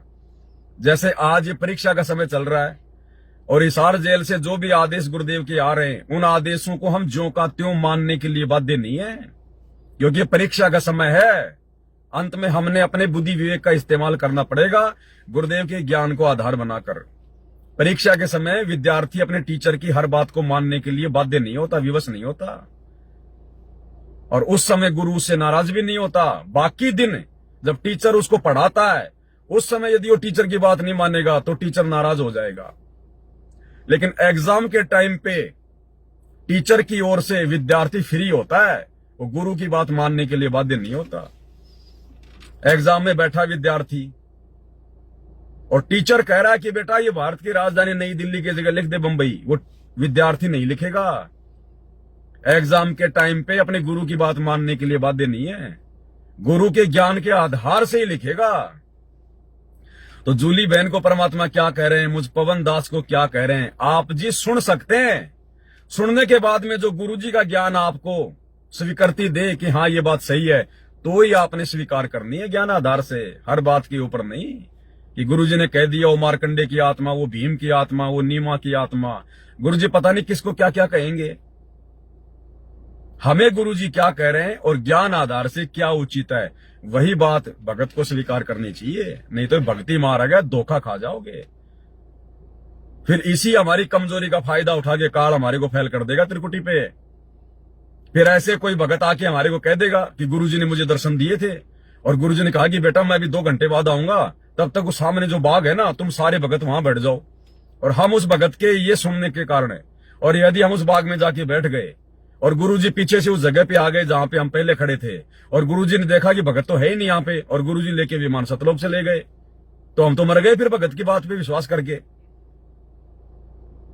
तो गुरुजी किस भगत को क्या कह रहे हैं, क्या आदेश दे रहे हैं, क्या दिखा रहे हैं, ये उस भगत तक सीमित है। हम लोग मार खा जाएंगे अगर इस प्रकार से, अगर, क्योंकि दास ने शुरू में क्या कहा, ब्लाइंड फेथ, अंधविश्वास केवल अपने गुरु पर, गुरु के ज्ञान पर, किसी भगत पर नहीं। आप भगत के विचार सुनिए, और भगत के विचार सुन के यदि आपको कोई बात अच्छी लगती है, आपके भक्ति मार्ग में यदि आपके फायदे की बात है, तो तुरंत उसको कैच कर लो, बाकी को छोड़ दो। ये ध्यान रखने की बातें हैं। अब अपने बारे में तो पूछ लिया, अब फिर मेरे बारे में पूछ लिया, जबकि मेरे बारे में पूछने की इसको क्या जरूरत थी। ये भी भगत की कमजोरी है, किसी दूसरे भगत के बारे में पूछना भी कमजोरी है कि गुरुजी पवन कौन सी आत्मा है, वो कौन सी आत्मा है, ये भी कमजोरी है।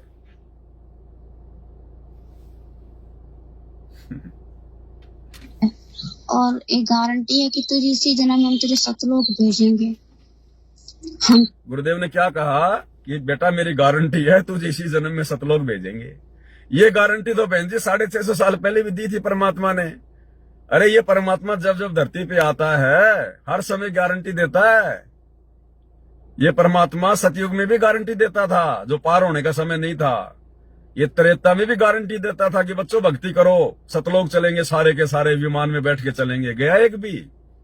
इस परमात्मा ने 650 साल पहले 64 लाख को भी गारंटी दी थी, बच्चों भक्ति करो, मर्यादा में निभाओ, सारे सतलोक चलेंगे, विमान में बैठ के चलेंगे। गया कोई? ये परमात्मा आज भी गारंटी दे रहा है कि ये दास गारंटी देता है, मेरे सारे नियम फॉलो करो, भक्ति करो, सतलोक चलेंगे। लेकिन जाएगा कौन?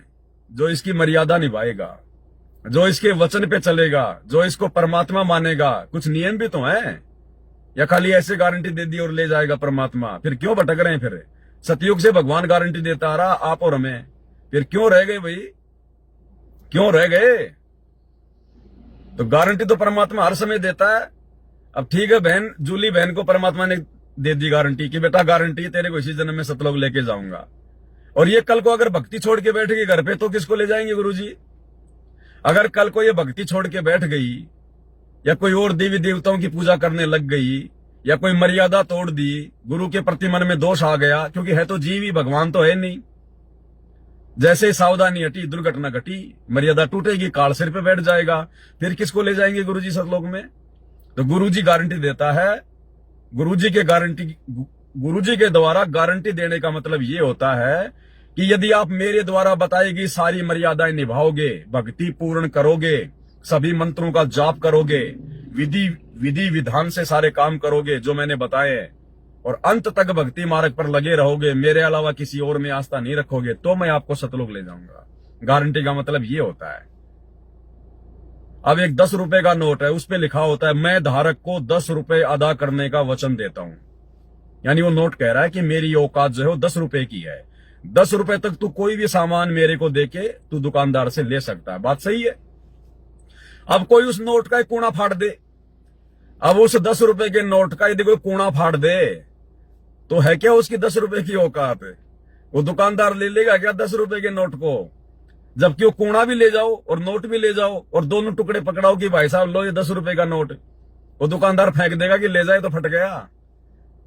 तो इसी प्रकार गुरुजी जो गारंटी दे रहे हैं, गुरुजी तो हमेशा गारंटी देते हैं, सबको गारंटी देते हैं, लेकिन गुरुजी की मर्यादाएं फाड़ दोगे, दो टूक कर दोगे, तो गुरुजी फिर किसको ले जाएगा?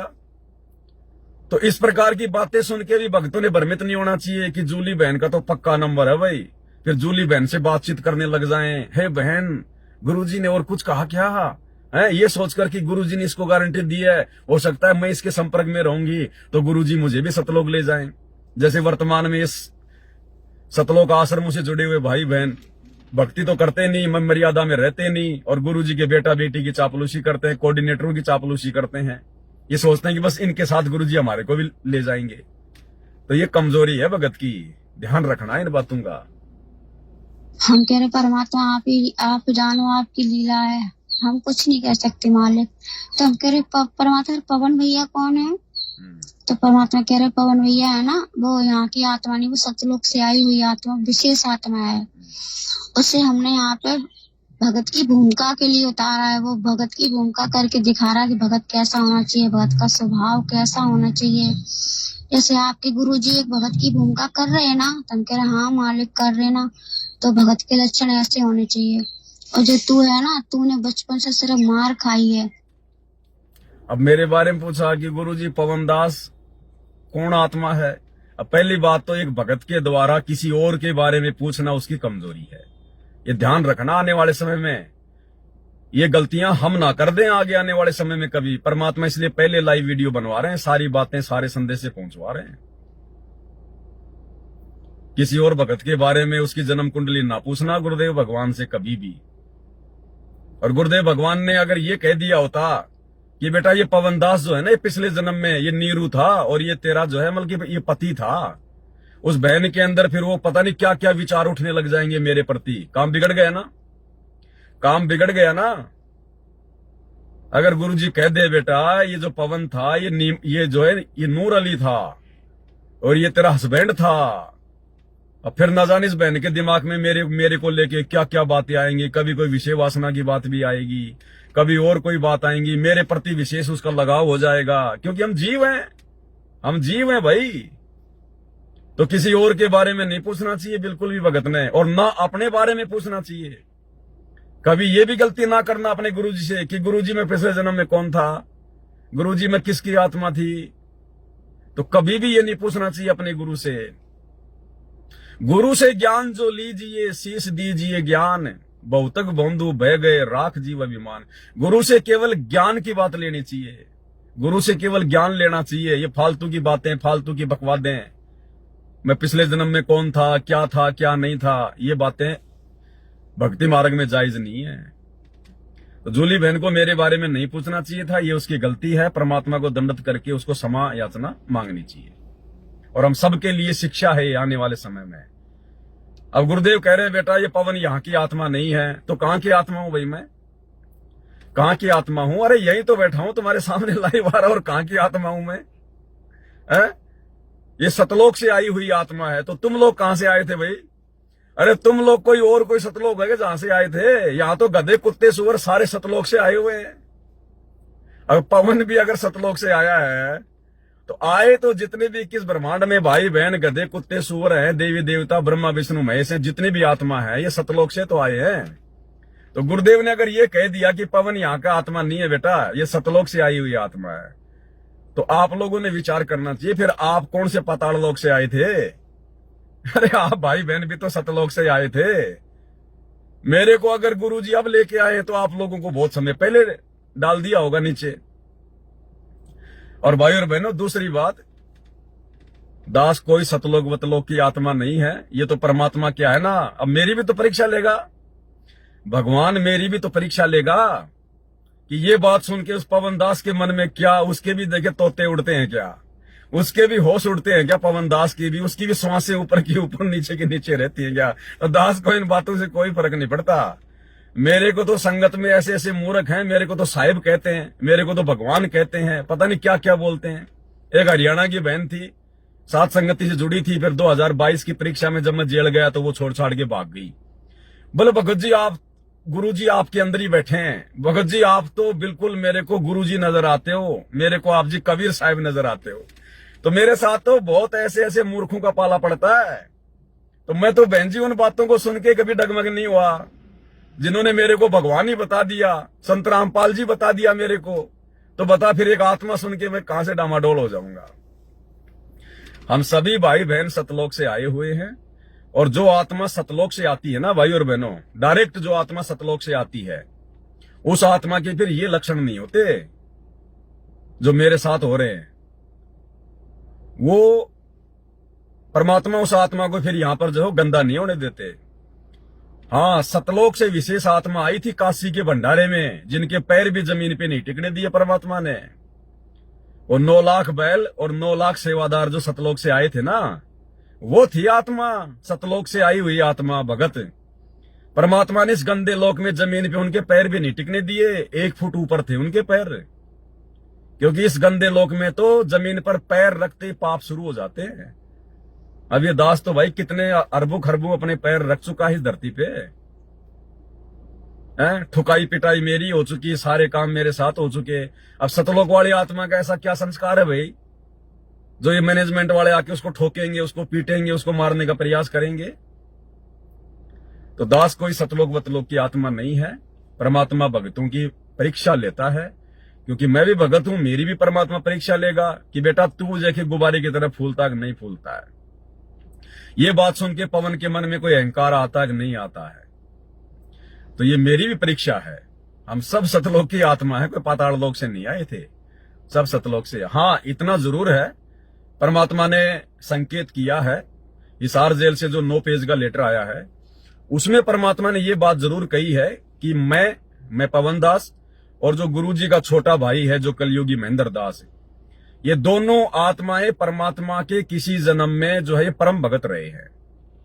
मैं और महेंद्र दास दोनों परमात्मा के विशेष भगत हैं, और मैं और महेंद्र दास दोनों 650 साल पहले नहीं थे। हम लोग उन 64 लाख वाली जो है उन आत्माओं में से नहीं है। परमात्मा ने उसको भी मौका दिया, क्योंकि किसी जन्म में महेंद्र दास भी परमात्मा के जो है परम भगत की भूमिका में रह चुका है, और मुझ पवन दास को भी परमात्मा ने वर्तमान में अपनी सेवा का एक मौका दिया, क्योंकि मैं भी किसी जन्म में परमात्मा की विशेष आत्मा रह चुका हूं, उनका परम भगत रह चुका हूं। लेकिन वो महेंद्र दास अपना मौका चूक गया, वो काल के हत्थे चढ़ गया, और पवन दास पे परमात्मा ने दया कर दी, थोड़ा ज्ञान को आधार बना लिया। तो हिसार पेज से आए हुए 9 पेज के लेटर में गुरुदेव ने स्पष्ट कर रखा है कि ये जो दोनों के दोनों हैं, भगत ए और भगत बी, ये दोनों के दोनों जो है ये परम भगत है परमात्मा के, और ये 650 साल पहले नहीं थे। उसमें स्पष्ट कहा गुरुदेव ने, वहां की लीला का जिक्र करते हुए, कि जिस प्रकार 64 लाख भक्तों ने परमात्मा में दोष देख लिया था ना, तो गुरुदेव ने कहा कि यदि ये दोनों भी वहां होते तो इनके मन में क्या आता। ये दोनों भी यदि वहां होते, इसका मतलब मैं और महेंद्र दोनों 650 साल पहले 64 लाख में नहीं थे। तो ये तो ठीक है, मालिक का ये तो आप लोगों को भी दिखाई दे रहा होगा कि भाई इस लाखों की करोड़ों की संगत में, और जो बातें आप भाई बहनों के साथ में शेयर करने के लिए लाइव आता हूं, या हजारों की संख्या में ज्ञान आधारित वीडियो बन चुके हैं, या परमात्मा ने जो विशेष बहुत बड़ी सेवाएं दास को दे रखी अपनी पुस्तकों के ऊपर वीडियो बनाने की, ये हर किसी आत्मा के वश की बात नहीं है। ये परमात्मा जिस विशेष भगत पे रहम करते हैं, दया करते हैं, वही आत्माएं इस प्रकार से ये कार्य अपना जो है वो कर सकती हैं, क्योंकि उस आत्मा को परमात्मा युगों युगों से उसी प्रकार से जो है ट्रेनिंग दे के लेके आता है, इस कलयुग की पिछली पीढ़ी में विशेष सेवाओं के लिए निमित्त बनाने के लिए। तो ये तो श्योर है कि दास 650 साल पहले नहीं था, दास के बारंबार जो है मनुष्य जन्म नहीं हो रहे हैं, दास को केवल परमात्मा ने वर्तमान में ही जो है मनुष्य जन्म दिया है। और बाकी मैं वर्तमान में सीधा सतलोक से आया हूं। अब गुरुजी कह रहे हैं तो गुरुजी भी मालिक है, भगवान है, झूठ तो वो भी नहीं कहेंगे। क्या पता किसी और कलयुग के में, जब किसी और इस कलयुग में जब पिछली पीढ़ी का समय था, क्या पता उस समय परमात्मा मेरे को ऊपर से लाए हो स्पेशल, और वो आत्मा सतलोक जा चुकी हो, क्योंकि आत्माएं चेंज होती रहती है ना। तो वो तो परमात्मा की मौज है, परमात्मा क्या कहें क्या ना कहें, लेकिन भगत को इन सब बातों को सुन के फूलना नहीं चाहिए। अब मैं अपने नंबर बना लूं इस बात को लेके कि देख लो भक्तों, मैं सतलोक से आया हूं, सतलोक से। अब ये बातें सुन के फिर आप मेरे ऊपर लट्टू की तरह फूल जाओगे। अब बताओ मैं तुम्हें दे क्या दूंगा? मेरे पास में है क्या? अगर सतलोक से आया हूं तो कुछ स्पेशल तो लेके आया नहीं जो मैं तुम्हारे को बांट दूंगा। मैं भी अपनी भक्ति कर रहा हूं, मैं भी तुम्हारी तरह भगत बन के अपना सारा काम कर रहा हूं। तो मैं सतलोक से आया हुआ हूं या कहीं और से परमात्मा ने भेजा है, इन बातों का इस भक्ति मार्ग में कोई लेना देना नहीं है। अरे जब हमारा भगवान, चलो ये पवन दास सतलोक से आया नहीं है तो छोड़ो, हमारा भगवान तो सतलोक से आया है, हमारे गुरुजी तो सतलोक से आए हैं। लोग उनको सीरियस नहीं ले रहे, लोग उनको सीरियस नहीं ले रहे, उनको नहीं मान रहे कि गुरुजी डायरेक्ट सतलोक से आए हैं। जबकि रोज पढ़ते हैं सुबह सुबह, रोज पढ़ते हैं सुबह सुबह, गरीब पर पट्टन व परलोक है जहां पे अदली सतगुरु सार और भक्ति हेत से उतरे पाए हम दीदार। और फिर भी कोई माई का लाल मानने को तैयार नहीं कि गुरुजी ही वर्तमान में सचखंड से आए हैं। तो ये भाई और बहनों, ये बाद की बातें हैं। कोई सतलोक से आता है, कोई मिनी लोक से आता है, कोई कहीं से आता है, किसी को परमात्मा ने स्वर्ग में बैठा रखा है। ये तो परमात्मा के खेल हैं, परमात्मा जानता है। इन सब बातों से हम भक्तों को विशेष कोई महत्व नहीं होना चाहिए। कौन किसकी आत्मा है, कौन कहां से आया है, हमने ये देखना कि वर्तमान में जो भक्ति गुरु जी ने दे दी, अगर वो भक्ति हमने सफल कर ली तो हमारा बेड़ा पार है, नहीं तो फिर से उसी चक्कर में पड़ जाएंगे।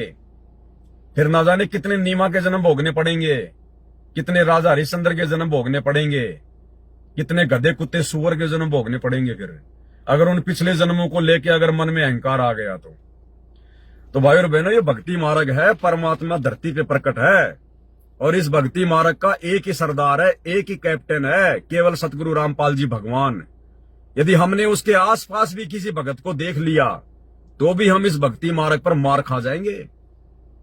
गुरु को तजे भजे जो आना, ता पशुओं को फोकट ज्ञाना। अगर गुरु जी के आसपास भी अगर किसी को देख लिया, गुरु जी के अंग संग भी यदि हमने किसी को महत्व दे दिया विशेष, गुरु जी वाले भाव यदि हमने किसी भगत में जरा से भी प्रकट कर लिए, चाहे तुम राजा हरिश्चंद्र थे या नानक थे या भीम थे या नीमा थी या नीरू थे, 2 मिनट में ऐसी तैसी हो जाएगी, 2 मिनट में। फिर चाटते रहना वो पिछले जन्म तेल लगा लगा के, कोई काम नहीं आएंगे। तो भगवान ने हमारे को दास बनाया है, गली का रोड़ा बनाया है।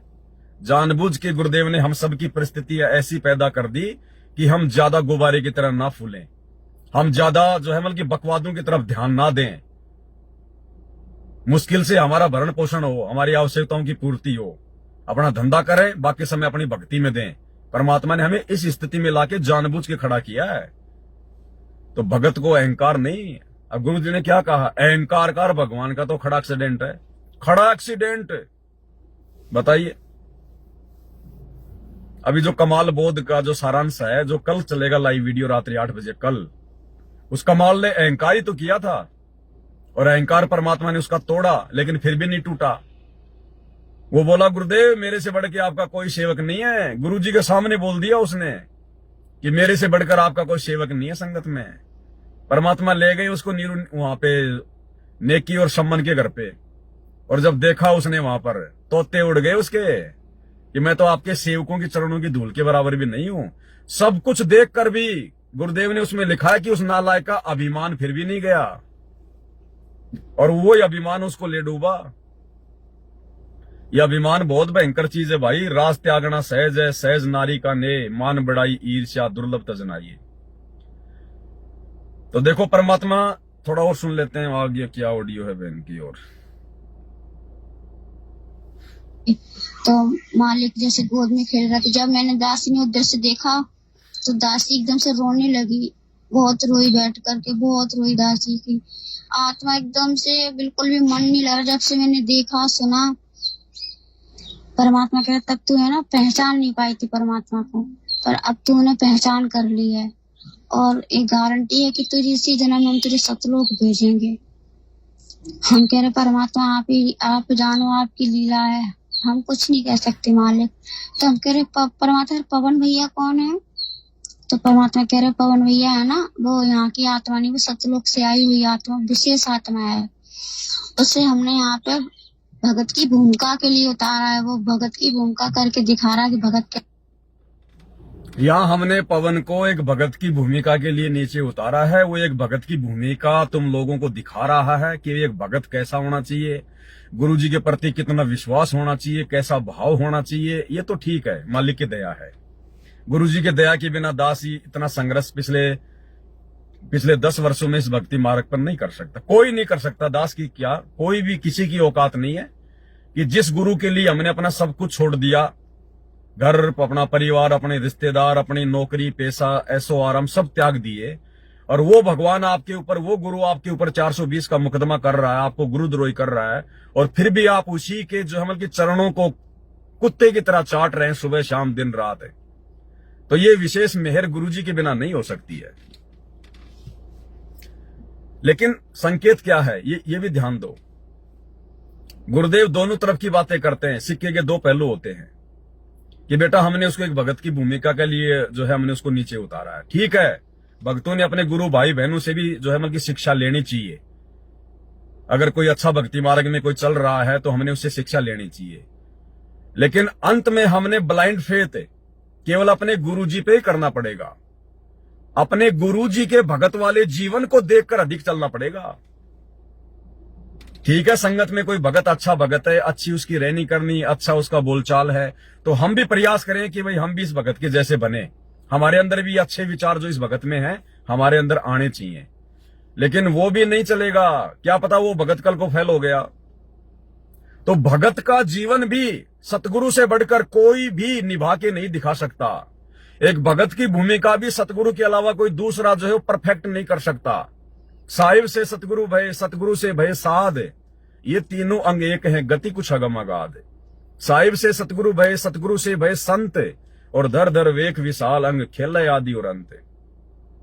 8 सितंबर 1951 को ये कबीर परमात्मा सतगुरु रामपाल जी धरती पे प्रकट हुए। 8 सितंबर 1951 से लेकर 17 फरवरी 1988 को 88 तक एक आम व्यक्ति की इन्होंने जो है वो भूमिका की। एक आम साधारण व्यक्ति की तरह इन्होंने अपना जीवन जिया। 17 फरवरी 1988 को इन्होंने 12वें पंथ में एंट्री की। स्वामी रामदेवानंद जी को अपना मुंह बोला गुरु बनाया, और 6 साल तक ये उनके जो है मतलब शिष्य की भूमिका में रहे। तो गुरुजी का जो 6 साल वाला जो जीवन है, शिष्य की भूमिका वाला, जो उन्होंने एक भगत बन के दिखाया, हम भाई बहनों को एक भगत की भूमिका करके इसलिए दिखाई कि जब कोई मेरे से उपदेश लेगा तो उसने भी मेरे की तरह, जैसे भाव मेरे थे मेरे गुरुजी के अंदर, स्वामी रामदेवानंद जी के अंदर, इसी प्रकार से बाकी भक्तों के भाव भी अपने गुरु में इसी प्रकार से होने चाहिए। इतनी श्रद्धा होनी चाहिए, इतना ही अटूट जो है प्रेम होना चाहिए अपने गुरुजी के प्रति। उनकी प्रत्येक मर्यादा में अपने आंख बंद करके चलना पड़ेगा। जब से गुरुजी भगत की भूमिका में हैं, कभी किसी ब्याह शादी में नहीं गए, किसी भात छुचक में नहीं गए, कभी होली दिवाली मकर संक्रांति नहीं मनाई, यार दोस्तों के साथ कोई पार्टीबाजी में नहीं गए, ना उनका कोई दोस्त आपको जो है मतलब कि देखने को मिलेगा। कोई मर्यादा नहीं तोड़ी, कोई विकार नहीं किए, और आप और हम तो विकारों से भरे पड़े हैं। तो जो एक परफेक्ट भगत की भूमिका है वो भी हमारा सतगुरु ही निभा के दिखाता है। सतगुरु ही, बाकी भक्तों को तो छोटे मोटे संदेशों के लिए निमित्त बनाता है परमात्मा।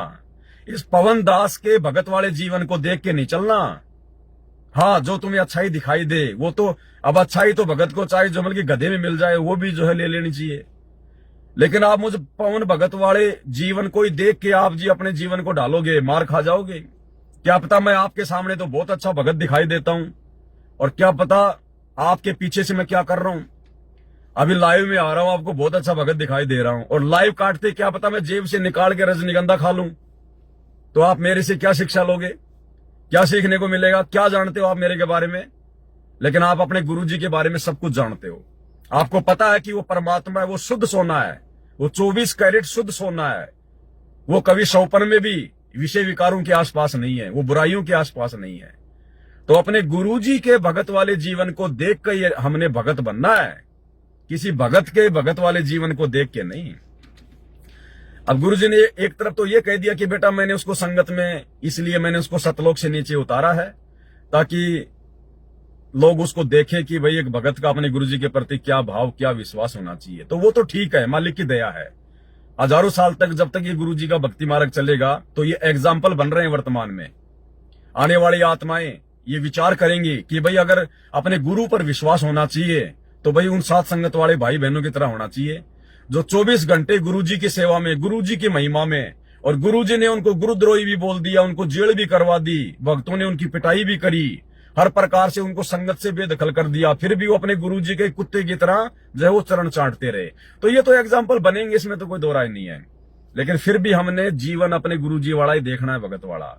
अब आगे फिर क्या कह रहे हैं गुरुजी, फिर अपने विषय में कह रहे हैं कि बेटा जैसे मैंने एक भगत का जीवन जी के दिखाया, इसका मतलब हमने अपने गुरुजी के भगत वाले जीवन को देख के चलना है।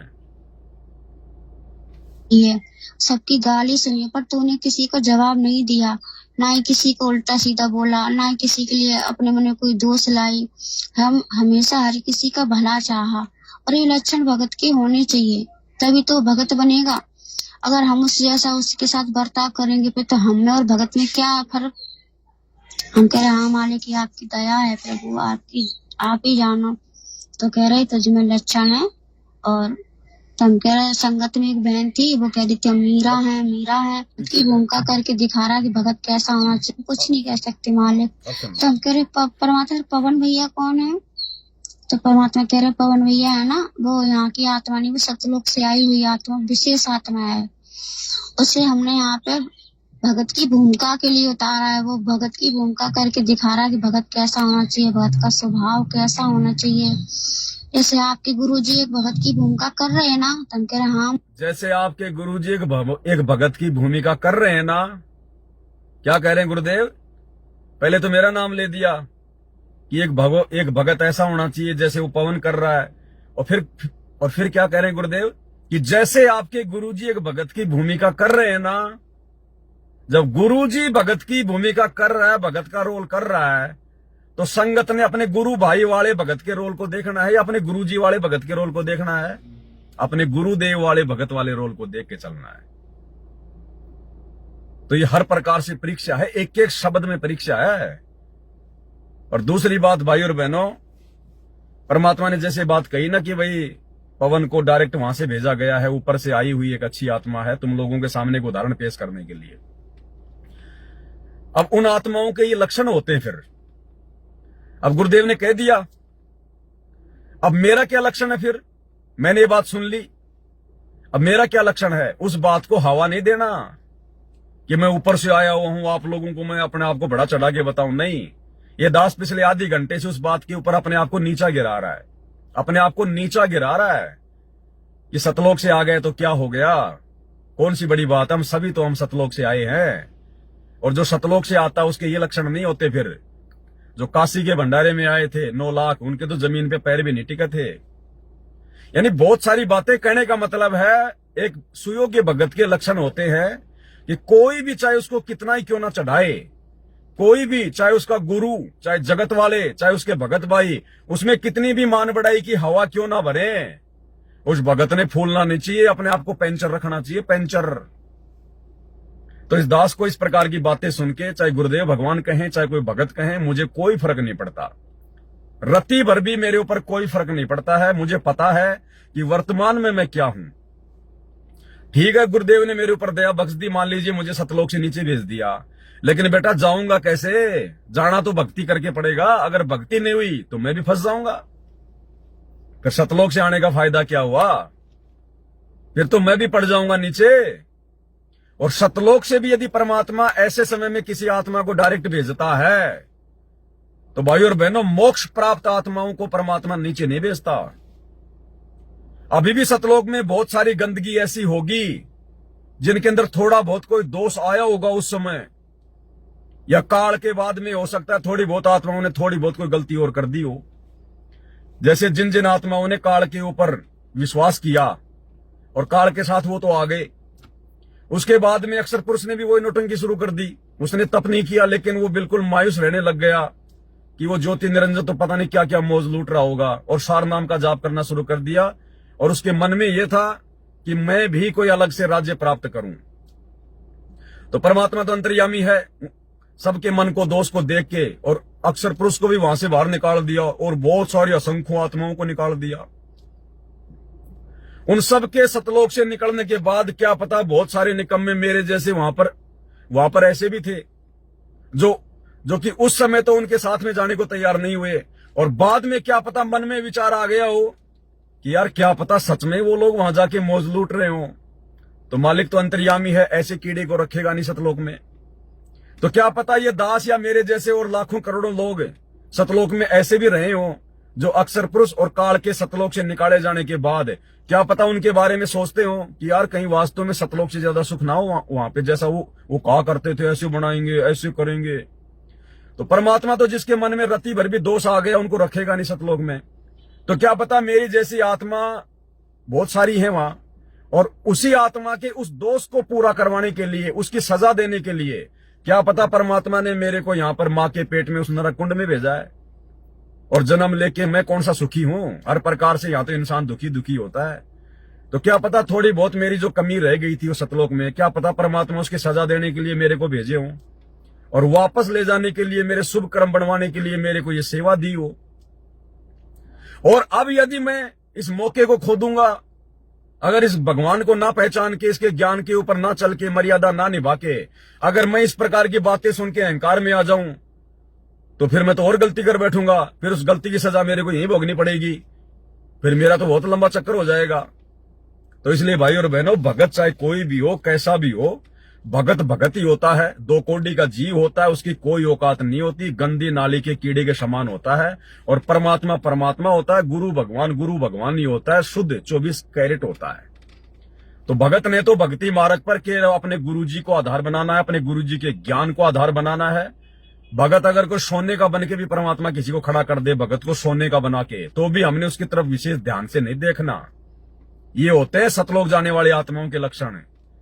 जिस प्रकार एक पतिव्रता औरत होती है, गुरुजी कहते हैं उस औरत के सामने यदि चाहे कितना बड़ा कोई धनी आके खड़ा हो जाओ, कितना बड़ा चाहे कोई खूबसूरत आके खड़ा हो जाए, चाहे सोने का बना के कोई पुरुष क्यों ना खड़ा कर दिया जाए, पतिव्रता स्त्री के मन में अपने पति के अलावा उसके प्रति वो पति वाले भाव कभी शौपन में भी नहीं आएंगे, शौपन में भी।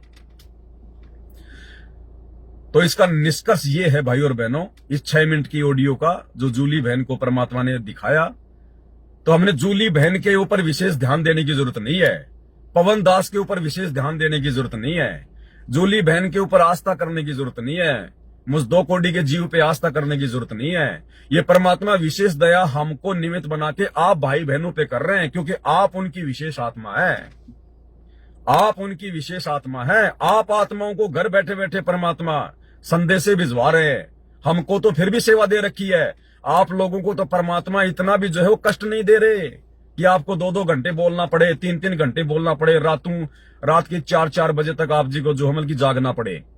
आप लोगों को तो सोचिए, भगवान की प्यारी आत्मा मैं हूं, वो जूली है, या आप हो जिनको बनी बनाई मिठाई मिल रही है। अरे हलवाई होता है, वो भट्ठी के पास में बैठेगा, अग्नि की जो तपन है वो सहन करेगा, मेहनत करेगा, फिर जाके वो मिठाइयां बनाएगा। और आने वाला 100 रुपए दिए, तुरंत 1 किलो मिठाई ली और अपनी खाई। तो सबसे बेस्ट कौन है, वो हलवाई या फिर वो मिठाई खाने वाला, जिसको ना मिठाई कोई बनानी पड़ी ना कुछ करना पड़ा, 100 रुपए दिए और खाई। तो विशेष कौन हुआ, आप भाई बहन जिनको कुछ भी नहीं करना पड़ रहा। तो परमात्मा की विशेष आत्मा भी यदि कोई है तो आप आम संगत वाले भाई बहन हैं। अपने आप को आम ना समझें, आप हैं, हम तो केवल यंत्र हैं। हमारे को तो परमात्मा जो है घसीट रहा है आप लोगों के लिए।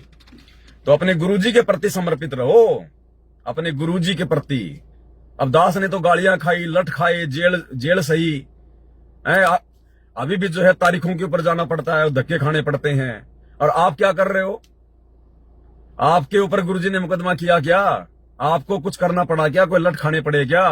तो अच्छी आत्मा कौन है, मैं पवन दास या फिर आप? तो इन बातों को लेकर कभी भी भगत को मायूस नहीं होना चाहिए कि वो भगत ऐसा है, वो ऐसा है। कुछ नहीं है, 2 कोडी के जीव है सारे के सारे।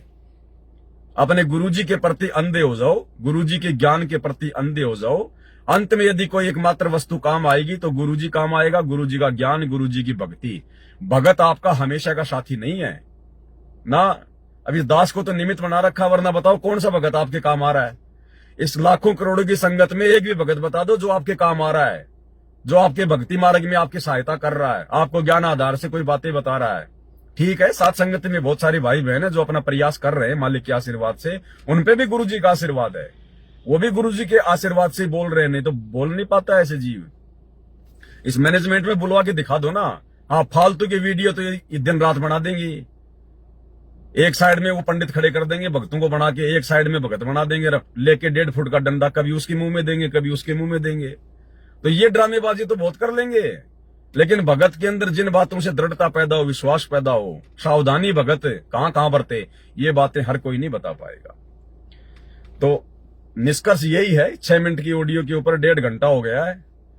अब बताओ, ये ऑडियो जो गुरुजी ने जो संदेश दिया उस बहन को जो दिखाया, ये ऑडियो डायरेक्ट यदि आपको वो बहन भेज दे या मैं भेज दूं तो आप जी क्या समझते? आपके अंदर पता नहीं क्या क्या विचार उत्पन्न हो जाते, नजरे क्या क्या आप जी सोच बैठते, कोई गलती कर बैठते, क्या कर बैठते। तो इसलिए परमात्मा जिसको निमित्त बनाता है ना, उसको परमात्मा फिर थोड़ी सी सद्बुद्धि देता है, प्रेरणा करता है परमात्मा। जीव के बस की बात नहीं है 6 मिनट की ऑडियो पे 1.5 घंटे बोलना, ये मालिक की दया है। आप और हमारा इसमें कोई श्रेय नहीं है। इसलिए मान बढ़ाई से लैस होके अपने आप को 2 कोड़ी का जीव समझ के हमने भक्ति मार्ग पे आगे बढ़ना है। कुछ एक भगत भाई हैं जो कमेंट्स वगैरह कर रहे हैं, मुझ दास को बहुत विशेष इज्जत और सम्मान दे रहे हैं, तो गुरुद्रोही है, बीच में ना बोल, फलाना दिखना, ये पवन दास, ये वो। भाई इसमें तो कोई दो राय है नहीं। अरे जब मेरे बाप ने मुझे गुरुद्रोही कहकर संबोधित किया है तो इससे बड़ी उपाधि मेरे लिए और क्या भाई। जब मेरे बाप के गुरुद्रोही कहने से मुझे कोई नाराजगी नहीं है, तो तुम तो मेरे गुरु भाई हो भाई, तुम्हारे कहने से मैं क्यों नाराज हूं। तो ये कोई बड़ी बात नहीं है। कहने वाले तो हमारे बाप को भी देशद्रोही कह रहे हैं, भारत सरकार ने उनके ऊपर देशद्रोह का मुकदमा लगा रखा, देशद्रोही। तो भाई देशद्रोही का बेटा गुरुद्रोही, और भाई गुरुद्रोही देशद्रोही, ये मिलके आपस में धमाल मचाएंगे आने वाले समय में। लेते जाओ मजे दुनिया वालों, कह लो गुरुद्रोही देशद्रोही। ना देशद्रोही कहने से मेरे बाप को असर पड़ता, ना गुरुद्रोही कहने से मेरी कोई सेहत पे कोई असर पड़ता। हम तो दिन रात फूलते जा रहे हैं, परमात्मा की दया मौज। अब चलते हैं भाई और बहनों अपने घर को। अब शाम की वीडियो की तैयारी करेंगे, 3-4 घंटे फिर मालिक की दया से भोंकना है, भंडारा भी करना है। भंडारा भी नहीं किया सुबह से, मार्केट में थोड़ा काम था इसलिए आया हुआ था, सोचा भाई बहनों को थोड़ा संदेशा दे दूं। ये छोटी सी ऑडियो हो रही है, जूली बहन की सुन। हाँ मालिक कर रहे ना, तो भगत के लक्षण ऐसे होने चाहिए। और जो तू है ना, तूने बचपन से सिर्फ मार खाई है, सबकी गाली सुनी, पर तूने किसी को जवाब नहीं दिया, ना ही किसी को उल्टा सीधा बोला, ना ही किसी के लिए अपने मन में कोई दोष लाई। हम हमेशा हर किसी का भला चाहा, और ये लक्षण भगत के होने चाहिए, तभी तो भगत बनेगा। अगर हम उस जैसा उसके साथ बर्ताव करेंगे फिर तो हम में और भगत में क्या फर्क। हम कह रहे हाँ मालिक की आपकी दया है प्रभु, आप ही जानो। तो कह रहे थे जिनमें लक्षण है। और तो हम कह रहे संगत में एक बहन थी, वो कह रही थी हम मीरा है। पता चला वो गुरुद्वारे में रह रही है। तो हमने कि ऐसी दास जब पवन भैया को ऑडियो भेजेगी और पवन भैया ऑडियो सबको सुनाएंगे तो उनके मन में पता नहीं क्या दोष आएगा, सोचेंगे कि बहन तो राधी मान बढ़ाई मारी, पता नहीं इसे रोज क्या दिखता, क्या क्या बताती बनाती। तो परमात्मा कह रहे ए, मुझे पता है ना कि तू क्या चाहती, तू बस अपनी मुक्ति चाहती है, सतलोक में ठिकाना। बस संगत का भ्रम दूर करना, संगत की भी परीक्षा है और तुम्हारी भी परीक्षा है। यानी कि परमात्मा आप ही जानो मेरे मालिक। हमें तो बहुत डर लगता है। किसका डर लगता है? परमात्मा कह रहे जब तुम्हारे साथ में भगवान खड़ा है। तो हम कह रहे मालिक ये बस थोड़ा सा डर जाते कि कहीं हम तो कोई त्रुटि ना हो जाए। बोले बेटा नहीं, कोई त्रुटि नहीं होगी। बस ये सब परमात्मा जी ने दिखाया। बंदी छोड़ सतगुरु रामपाल जी भगवान जी की जय हो। कोई बात नहीं बहन जी, आप तो भेजती रहो। आपको चाहे कोई भी दिखाए, चाहे कुछ भी दिखाए, इधर परमात्मा ने उसका पोस्टमार्टम करने के लिए अपने दास को खड़ा कर रखा है। उसमें से हमारे मतलब की जो चीज होगी उसको हम निकाल लेंगे, छांट लेंगे। हमें कोई डर नहीं है, कोई भय नहीं है। चाहे कुछ भी दिखाओ, परमात्मा कुछ भी बोलो, आप तो भेजती रहा करो। और भी किसी भगत भाई बहन को इस प्रकार से परमात्मा कुछ दिखाता है तो दास को ऑडियो भेजते रहा करो, कोई दिक्कत नहीं है। हमने तो सीखना है, शिक्षा लेनी है, भक्ति मार्ग पर दृढ़ होना है। हमें तो मौका ही मिलता है, हमें तो लाइव आने का मौका मिलता है, भगत भाई बहनों के साथ में ज्ञान आधार से चर्चा करने का मौका मिलता है। तो बहुत अच्छी बात है हमारे लिए। तो तो भाई और बहनों, चलते चलते अब परमात्मा का एक शब्द गा लेते हैं। और भाई बहन गाएं तो उनकी मौज, नहीं तो दास तो ये गा ही लेता है। क्योंकि आज आप जो लाइव वीडियो देखेंगे या फिर शायद वो कल का, उसमें गुरुदेव भगवान ने संकेत किया है कि जब आप सुमरण करने से थक जाओ तो फालतू की और सोच करने से, कोई चिंतन करने से, किसी फालतू के आदमी से मिलना जुलना, इनके बजाय या तो अपने गुरुजी की जो धार्मिक पुस्तकें उनको पढ़ो या अपने गुरुजी की महिमा के शब्द गाओ। तो परमात्मा की दया से एक छोटा सा शब्द है गुरुदेव का, इसी मान बड़ाई और अहंकार को लेकर जीव की औकात को दर्शाता हुआ, वो हम सुनेंगे। बंदी छोड़ सतगुरु रामपाल जी भगवान की जय हो। मानत ना मन मोरा साधु, मानत ना मन मोरा रे, मानत ना मन मोरा साधु, मानत ना मन मोरा रे। बार बार सतगुरु समझावे, जग में जीवन थोड़ा रे। बार बार सतगुरु समझावे, जग में जीवन थोड़ा रे। मानत ना मन मोरा साधु, मानत ना मन मोरा रे। बार बार सतगुरु समझावे, जग में जीवन थोड़ा रे। बार बार सतगुरु समझावे, जग में जीवन थोड़ा रे। और वैसे भी बहुत थोड़ा सा जीवन बचा है भाई और बहनों, ज्यादा समय का खेल नहीं है ये। भाई इस काया का गर्व न करना, के काला के गोरा रे। इस काया का गर्व न करना, के काला के गोरा रे। बिना भजन कुछ काम न आवे, चाहे इत्र छिड़को चारों ओरा रे। बिना भजन कुछ काम न आवे, चाहे इत्र छिड़को चारों ओरा रे। मानत ना मन मोरा साधु, मानत ना मन मोरा रे। मानत ना मन मोरा साधु, मानत ना मन मोरा रे। बार बार सतगुरु समझावे, जग में जीवन थोड़ा रे। बार बार सतगुरु समझावे, जग में जीवन थोड़ा रे। भाई इस माया का गर्व न करियो, के हाथी के घोड़ा रे। बार इस माया का गर्व न करियो, के हाथी के घोड़ा रे। जोड़ जोड़ धन बहुत बटोल्या, लाखों और करोड़ा रे। जोड़ जोड़ धन बहुत बटोल्या, लाखों और करोड़ा रे। अब यहाँ पर जो हाथी घोड़ों की बात आई है, ये शब्द क्या है कि उस पुराने समय को आधार बना के गया हुआ है। उस समय राजा महाराजा इसी बात को लेके अहंकार करते थे कि मेरे पास में इतने घोड़े हैं, इतने हाथी हैं।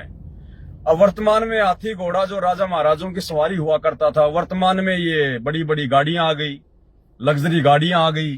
तो परमात्मा कहते हैं खाली इन कार कोठियों को देख देख के ही कि मैं इतना बड़ा पैसे वाला हूं, मेरे पास इतनी गाड़ियां, इतने मकान, इतने प्लाट, इतनी संपत्ति। कहते हैं बेटा इनको देख देख के मत फूलना, ये तो हाथ का मैल है, ये तो गुब्बारा है, ना जाने कब फूट जाएगा। एक सेकंड में शरीर छूट गया, ये दुनिया मौज लेगी तेरी गाड़ियों की, तेरी कोठियों की।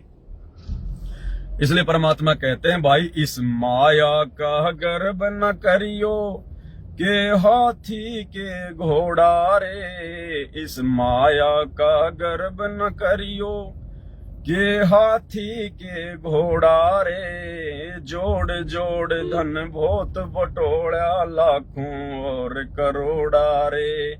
जोड़ जोड़ धन बहुत बटोड़ा यानी जमा कर लिया, लाखों और करोड़ा रे। मानत ना मन मोरा साधु, मानत ना मन मोरा रे। कि काल प्रेरणा से ये मन मेरा मानता नहीं है, भक्ति की तरफ ध्यान नहीं देता, बकवादों की तरफ ज्यादा जा रहा है। मानत ना मन मोरा साधु, मानत ना मन मोरा रे। बार बार सतगुरु समझावे जग में जीवन थोड़ा रे। और सतगुरु हमें बार बार सत्संग की चोट मार के समझाते हैं कि बेटा समय थोड़ा बचा है, जिस दिन ये मनुष्य शरीर तेरे हाथ से छूट जाएगा तो कुछ भी नहीं कर पाएगा सिवाय अपने कर्म भोगने के। भाई दुविधा दुर्मति चतुराई में जन्म गया नर तोरा रे। दुविधा दुर्मति चतुराई में जन्म गया नर तोरा रे। अब भी आण मिलो सत्संग में करो गुरु ज्ञान पे गोरा रे। अब भी आण मिलो सत्संग में करो गुरु ज्ञान पे गोरा रे। मानत ना मन मोरा साधु, मानत ना मन मोरा रे। बार बार सतगुरु समझावे जग में जीवन थोड़ा रे। दुविधा दुर्मति चतुराई में जन्म गया नर तोरा रे। दुविधा, कौन सी भक्ति सही है, कौन सा संत सही है, ये दुविधा क्या सही है क्या गलत है, ये करूंगा तो कहीं ऐसा ना हो जाए, ये देवी देवता छोड़ दूं तो कहीं ये नाराज ना हो जाए, मेरा ये धंधे में नुकसान ना हो जाए, या संगत में मैनेजमेंट सही है या फिर साथ संगतियां सही हैं। कहते हैं ये दुविधा में तेरा समय निकल जाएगा। और दुर्मति, ये विषय विकार नहीं छूटते, बुराइयां नहीं छूटती, परमात्मा की भक्ति की तरफ ये जीव आगे नहीं बढ़ता। दुविधा दुर्मति और चतुराई, दो के चार करने में, लोगों को ठगने में, झूठ बोलने में, अपने स्वार्थ के वशीभूत हो में। तो परमात्मा कहते हैं दुविधा दुर्मति चतुराई में जन्म गया नर तोरा रे। अब भी आण मिलो सत्संग में, कि समय थोड़ा है, सत्संग में आ जाओ, यानी सच्चे सतगुरु से उपदेश ले लो, ज्ञान सुन लो। अब भी आण मिलो सत्संग में करो गुरु ज्ञान पे गोरा रे। गुरु ने जो बातें बताई है, जो जीवन जीना सिखाया, उनके ऊपर गौर करो, अमल करो। भाई शरण पड़े को गुरु संभाले, जाने के बालक भोला रे। शरण पड़े को गुरु संभाले। एक बेचारे की गाजर बिखरी हुई थी, हाथ कर रहा था, बोले भाई गाड़ी चढ़ाओगे गाजरों पे, लेकिन बीच में से निकल गई, गाजर वाजर नहीं फूटी उसकी। तो देखो दुनिया ऐसी दुविधा दुर्मति चतुराई में है। अब बेचारे की वो गाजर रोड पे बिखर गई, गाड़ी आ रही है, सोच रहा बचेंगी फूटेंगी, बचेंगी फूटेंगी। ऐसे आप और हम भाई बहन दुविधा से जब तक बाहर नहीं निकलेंगे ना कि सच्चा गुरु कौन है, सच्चा संत कौन है, सच्ची भक्ति क्या है, मेरा फायदा कहाँ है, तब तक बात नहीं बनेगी। भाई शरण पड़े को गुरु संभाले, जाने के बालक भोला रे। शरण पड़े को गुरु संभाले, जाने के बालक भोला रे। अब भाई और बहनों, एक बात हमारे को अक्सर सुनने को मिलती है, गुरुदेव भगवान कहते हैं कि भाई पुण्यात्माओं, अब तुम कबीर भगवान की शरण में आ चुके हो, अब तुम्हारे को समर्थ भगवान की शरण मिल गई। गुरुजी बार बार कहते हैं ना। अब भगत सोच लेते हैं कि कबीर भगवान, समर्थ भगवान तो वही है जो दाढ़ी मूछ वाला कबीर जी की फोटो है। अब समर्थ भगवान कौन है, किसकी शरण मिल गई हमें? क्या कह रहे हैं गुरुदेव? भाई शरण पड़े को गुरु संभाले, जाने के बालक भोला रे। शरण पड़े को गुरु संभाले, तो हम किसकी शरण में आएंगे? हम किसकी शरण में? हमारे गुरुदेव की शरण में। तो समर्थ कौन है? समर्थ परमात्मा कौन है? हमारा गुरु भगवान है, ये कबीर देव है। जब तक हम इसकी शरण में नहीं आएंगे तब तक हमारे को ये संभालेगा नहीं, भाग्य से अधिक नहीं देगा। हमारे भाग्य में जो कांटे हैं, जो संकट हैं, उनका समाधान नहीं करेगा। अब वो दाढ़ी मूछ वाले की शरण में क्या आना? वो तो मूर्ति है, वो तो मुर्दा है, ना बोलता ना कुछ करता, चाहे कितने हाथ जोड़ लो कुछ नहीं बोलेगा। उस दाढ़ी मूछ वाली फोटो से लाख गुना अच्छा तो तुम्हारा ये पवनदास भाई है, पवनदास भाई लाख गुना अच्छा। कम से कम तुम्हारे को समय समय पे कोई सलाह तो देता रहता है, तुम्हारे को सावधानियां तो बताता रहता है। वो दाढ़ी मूछ वाली कबीर की फोटो तो ना बोलती ना चलती ना कोई सलाह देती हमारे क्या काम की। अगर उसकी शरण में आ भी गए तो आपको क्या मिल जाएगा? तो वो दाढ़ी मूछ वाला भगवान भी वर्तमान में सतगुरु रामपाल जी परमात्मा है। उनकी शरण में आने के बाद ही हमारी सारी समस्याओं का समाधान है। तो कहते हैं जब हम अपने गुरु की शरण में आ जाएंगे तो हमारे को नादान बालक समझ के, भोला बालक समझ के, हमारे अज्ञान को, हमारे विषय विकारों को साफ करेगा, आशीर्वाद से, भक्ति से, ज्ञान से। जिस प्रकार एक नादान बच्चा माँ की गोद में पेशाब कर देता है, लैट्रिन कर देता है, तो माता पिता उसे मारते नहीं है, उसको नादान समझ के, भोला समझ के उसकी सफाई करते हैं, दूध पिलाते हैं। तो ऐसे ही सतगुरु अपने भगत के साथ करता है शुरू में। भाई शरण पड़े को गुरु संभाले, जाने बालक भोला रे। शरण पड़े को गुरु संभाले, जाने बालक भोला रे। कहे कबीर तुम चरण चित राखो, ज्यों सुई में डोरा रे। अब कौन कबीर रखेगा अपने चरणों में? जिस कबीर की हम शरण में आएंगे। तो शरण में किसकी है? अपने गुरु की। शरण पड़े को गुरु संभाले। और लास्ट में फिर क्या कह रहे? कहे कबीर तुम चरण चित राखो, ज्यों सुई में डोरा रे। तो दाढ़ी मूछ वाली फोटो थोड़े हमें कोई अपनी जो है चरणों में रखेगी। चरणों में तो हम अपने गुरु जी के हैं। तो कौन हुआ यहाँ पर समर्थ कबीर? हमारे गुरुदेव भगवान सतगुरु रामपाल जी भगवान।